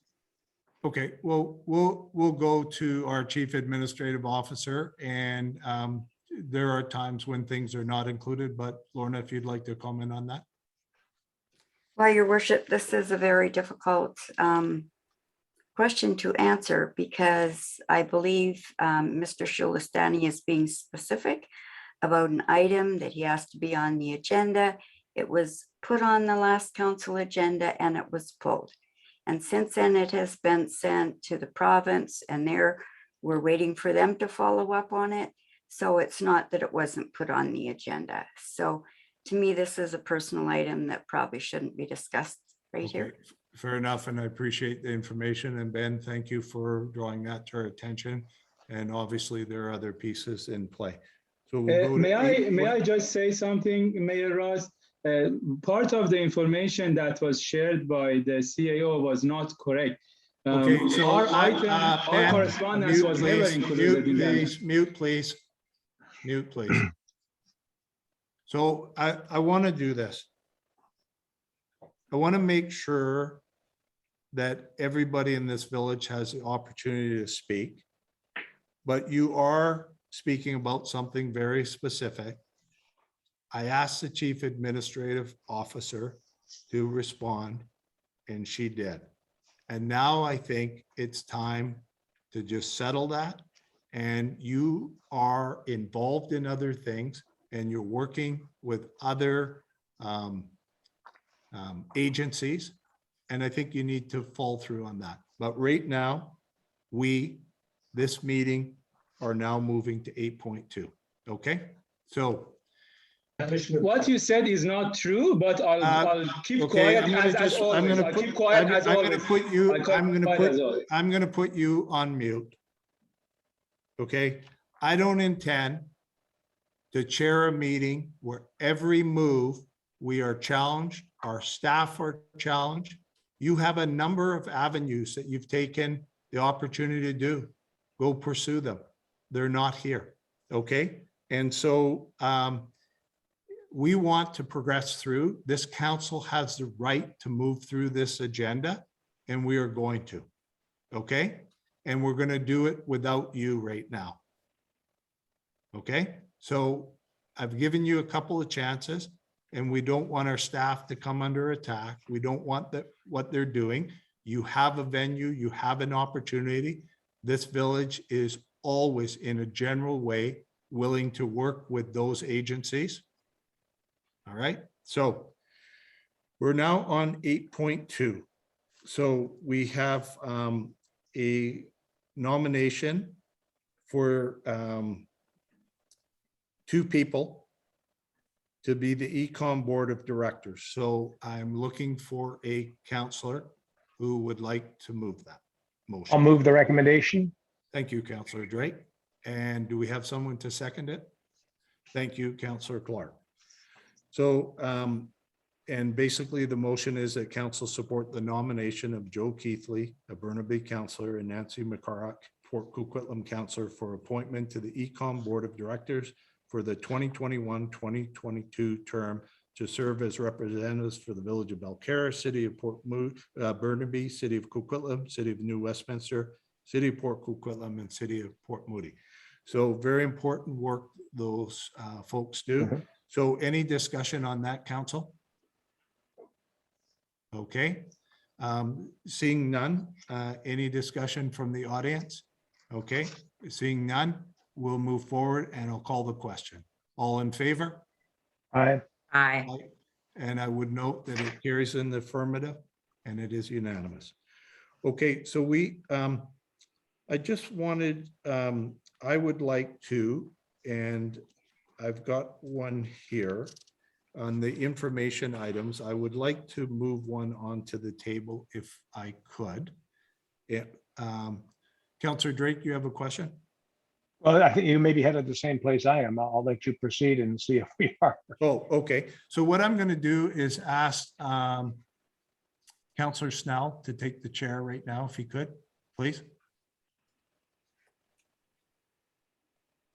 Okay, because I'm gonna move a motion into an action item if I could. Okay, so I want to remove myself from the chair and you temporarily take over while I move an item into an action item. So I would like to move item 8.17, Kristen Izowski, Belcarra resident, email dated August 25th, 2021 regarding the waste vehicle pollution. Bruce, was that the one you were looking at, or are you looking at another one? No, I'd just like to add to that 8.12, Dr. Teal Phelps Bondaroff of Access BC.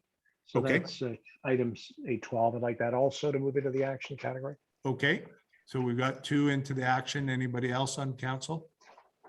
Okay.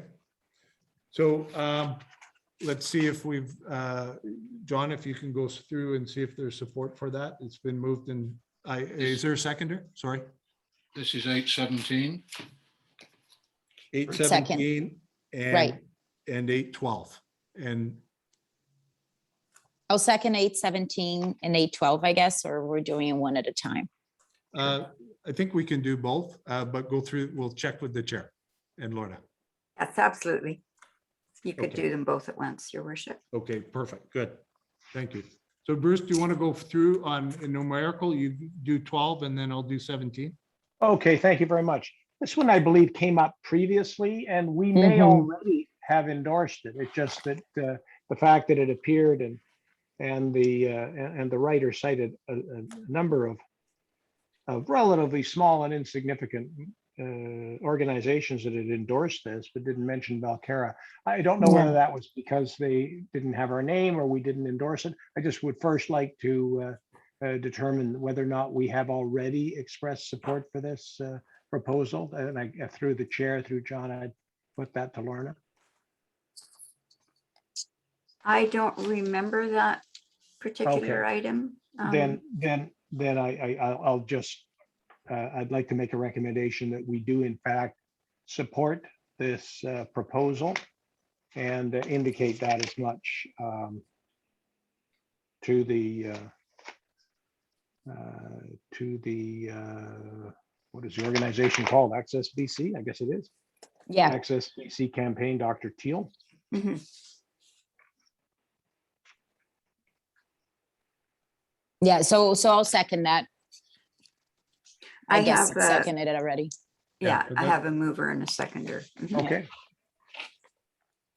So the motion is resolve that council directs the mayor to write to the provincial government to urge them.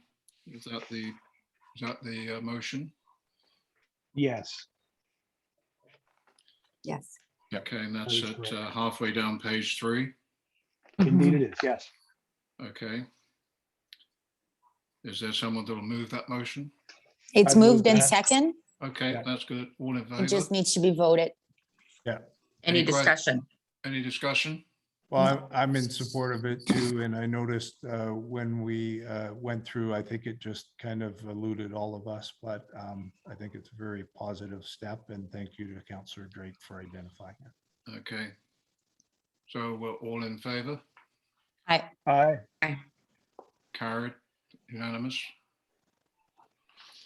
And then the next one is 817. Yeah. I believe. And Chair, I can, yeah, it's 817 and it's regarding sent in from a resident. And I just thought it was a very good letter. And, you know, it's someone, you know, talking about climate change and talking about the Revolution Recovery, which is a company we use, and the fact that they're essentially spewing a lot of pollution. And the good part is there's fewer vehicles going out, but I thought it was a good thing that this person identified that, brought that to our attention, so we can, not sure what we can do in the short term, but I thought it was good. We can talk with them. And I mean, I would say that there are many trucks because of their age that are putting a lot of pollution out into the environment. I know we've done a good job renegotiating the contract. We may be able to talk, but I did want to say I really appreciated this resident writing in and you know, putting her name to it and being very positive about this. And it also ties in closely to what's happening with the Metro 2050 report, looking at climate changes.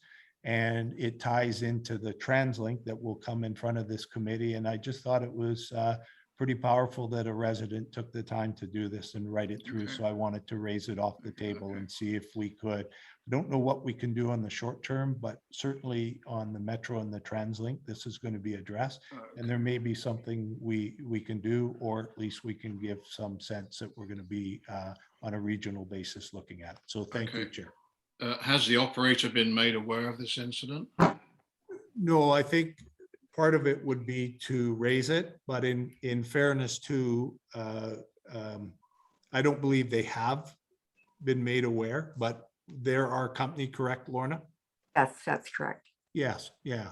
And I know recently it came in front of us because there were some very good financial things that were done.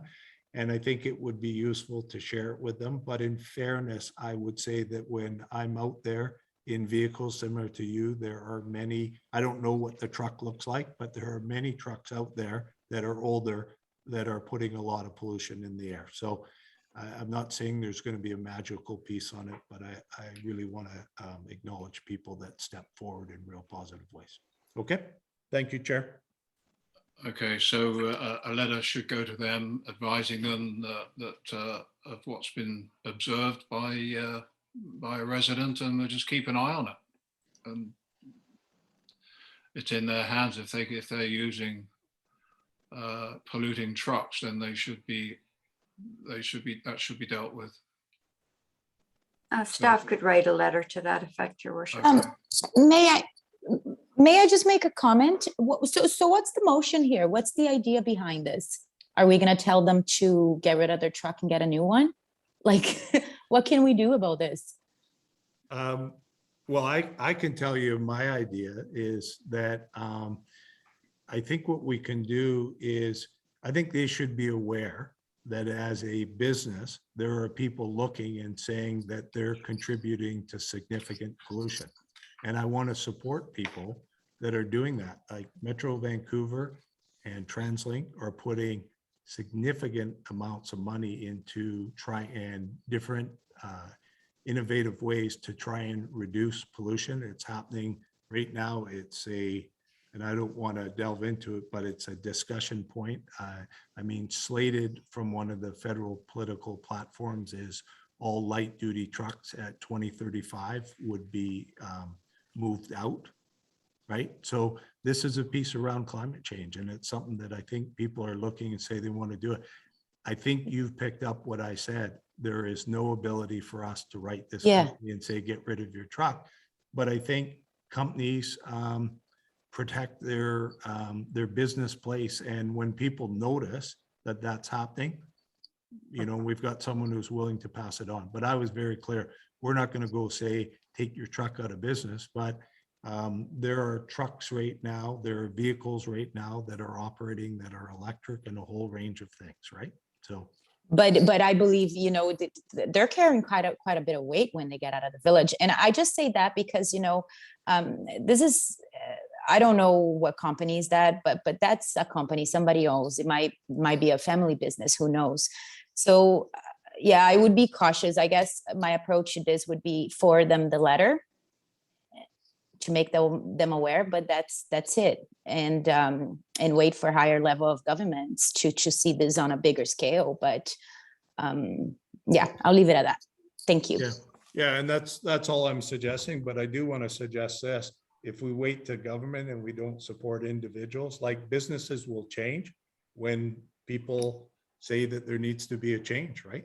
So yeah, I'm just on this situation here, like it's a contractor that we have, right, that comes here, does probably for a reasonable price, and yeah, anyways, I'll leave it at that. But no, it's I appreciate the letter and everything, but I really don't see what can be done here. But thank you. A simple letter just pointing out the particular occasion on the particular vehicle. There could be a good reason why it happened. Maybe it was there's a mechanical issue on its way out, and that just happened to manifest itself to going back to the depot. And it might have been something that was scheduled for the repair shop or something else like that. So rather than getting too excited, I think they need to know that we're aware of a vehicle belching smoke, and would they please make sure they take care of it? We don't want to see it happening too often or at all. Simple as that. I think a CAO has the idea of the sort of letter that needs to be sent. Okay.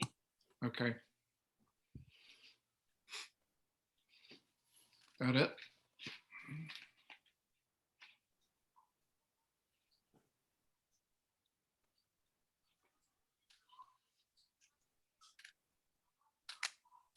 Mayor Ross, are you assuming the chair? I don't know if there's speakers on this. I was waiting. We haven't voted on it, and I think there may be speakers. I don't know. Oh, John, is on you, John. Okay, Yeah. do we need to vote on writing a letter? I got my hand up, Mayor Ross. Joe Elwood. Yeah, so I think, John, I believe you've got Joe Elwood. Okay, I looking on my screen, then I have Sherry Chisholm. Okay, and do you have Joe Elworthy too? Yes, I do, and then Carolina. Excuse me, John Giuliani had his hand up first. Okay. Sorry, I don't mean to interject, but he's had his hand up right from the very get-go. Okay. If he's going to discuss this particular. Okay, sorry about that, Sherry. That's and then Sherry or Jim, whoever it is. Yeah. Okay. So who are we saying had their hand up first? John Giuliani did, Okay. according to my list here. Okay, John Giuliani, if you'd like to go ahead. Sure, thank you. Yes, I agree that the letter can be forwarded to the pollutant, and perhaps there is a government authority who would monitor such trucks, and maybe they are not aware of it, or as you said, it may be a mechanical issue. And I had a follow-up question from the previous conversation with Ben Shulestani, which I will hold on after this conversation. Thank you for that. And Sherry, you have a comment? Yes, I feel that we have the disposal company, I think, comes once a week, takes our bin away and returns. And probably we're very lucky to have a company will come here for one pickup once a week. It's not probably their biggest budget item. So maybe we should not rock our boat. If you forward this person's letter to the trucking company, it's something I guess this person could have done themselves. But I don't know that the village should write them a letter. We're probably lucky to have them. I want to talk about another item, but I guess I'll wait till you guys are discussing this and then I'll come back in again. Thank you. Thank you for that perspective. And is that Joe, you'd like something to say? Yes, thanks for the opportunity. I haven't spent many years in the transit industry and know only too well how those diesel buses, two-cycle engines just bellowed out fumes all over the place, incredibly, and to every garage you can imagine, from Vancouver to Oak Ridge, Boca, Quitlam. And it was, you know, it's just a lot being done. I appreciate it, and I appreciate we're moving a long ways in this one, but it seems to me to be, this may be pretty well trying to swat a fly with a sledgehammer, so to speak. I think that it's for the council to be moving on a one to based on a report that could have been anywhere. I mean, I could tell you how much pollution blows out of that diesel Jenny that's in the Tatlow Trail. And it gets serviced by Colin regularly. I watch them, I talk with them, I know them well. And it gets serviced but anybody who would see that starting up, because of the nature of the beast, and it lies not used for a while and then they blow up and smoke rolls out. So I just think that it's a little bit, to me, I understand it, it's well-intentioned, and I certainly appreciate any resident turning around and spotting this up, and I think we do have some, but I would suggest just that if you're going to write a letter, do so, I would say cautiously on a reminder, because we may be living in a glass house here too. Thank you. Thank you for that. Councillor Clark, you had something you wanted to add? Yeah, I just wanted to say, you know, listening to some of the feedback too, and my own feelings about it, I'm going to oppose to write a letter to the company. I think the person should write the letter themselves, maybe a phone call, just say, hey, just heads up, we got this. But I wouldn't give them too much of a hard time, because I don't know their situation. And, you know, I don't know, so many people, so many different business got hit so hard with COVID. Probably they didn't, but I don't know. I don't feel comfortable about this. I think the person, if I were to write a letter, I would probably, if I was the person, I would write a letter to the municipality, but I would write a letter to the company. So I'm not going to support. Thank you. Didn't we already vote on sending a letter? No, not that Okay. I know. Okay. No, you don't It's have a been motion to write a moved. letter. Yeah. Okay, so that we call the question again. Is someone prepared to move that we write a letter to that company pointing out the incident that was reported by the villager? Yeah, I've moved that. That's why I stepped away from the chair to do that. Okay, you've moved that. Yep. Is there a seconder? I'll second it. Seconder. Any further comment from any councillor? Okay, we'll call the vote. All in favour? Aye. 1, 2. Okay. Then I guess the motion is defeated. Who is opposed? I'm opposed. And who else is opposed? I'm- Lisa Wilder, Councillor Wilder is opposed. And what about you, John?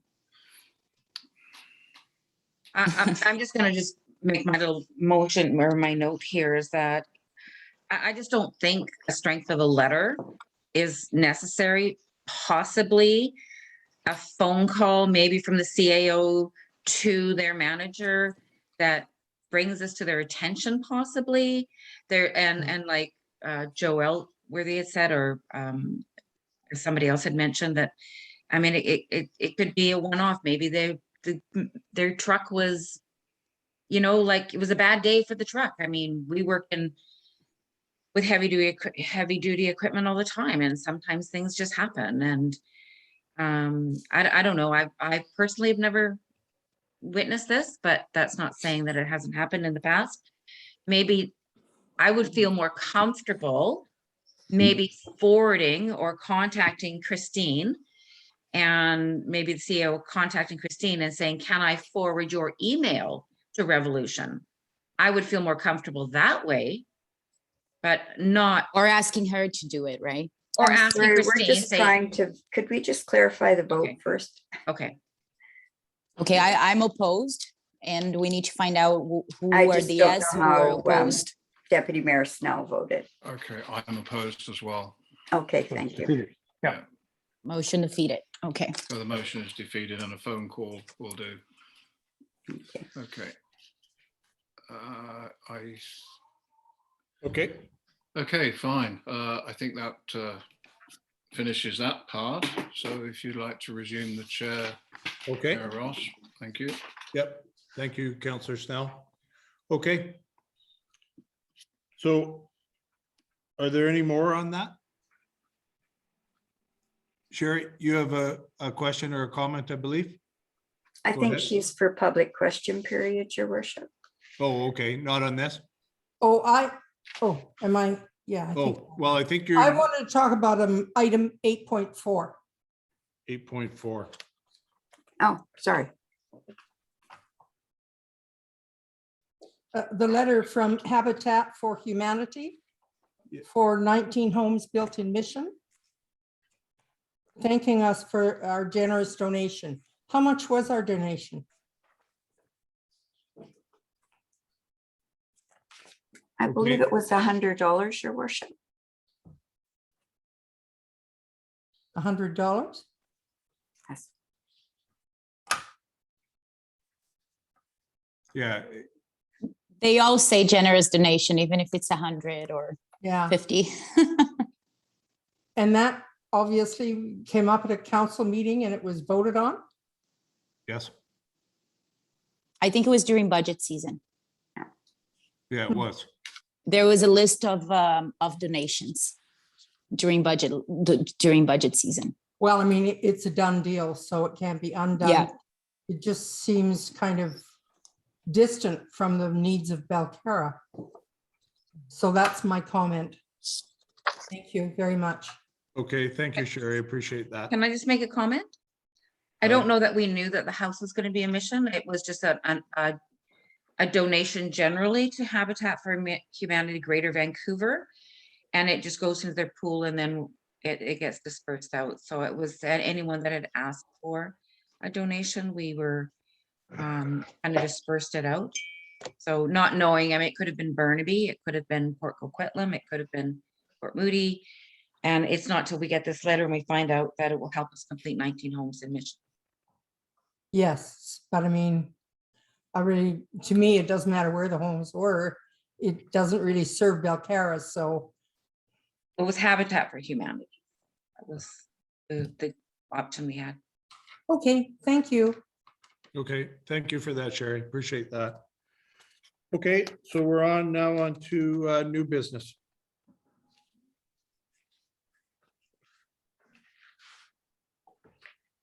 Okay.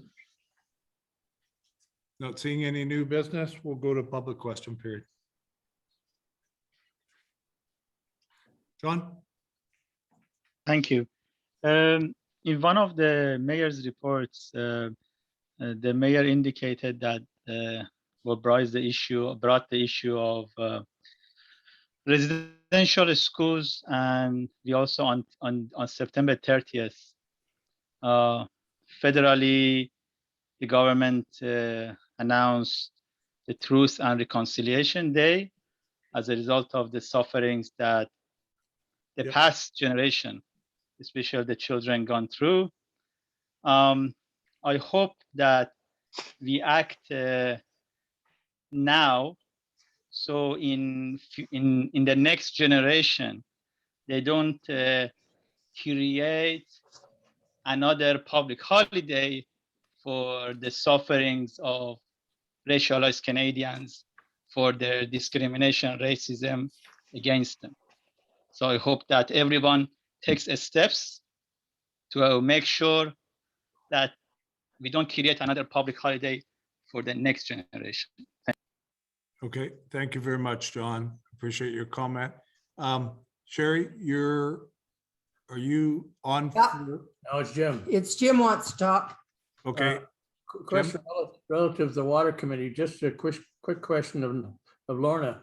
Do we have a reply from North Vancouver yet? Yes, I had a reply today through your worship that we will have a reply by Friday. Okay, that's good. Thank you. Thanks for your question, Jim. Appreciate that. Any others? Yeah, thanks for your question, Jim, because that was on my book and I forgot to ask. Thank you.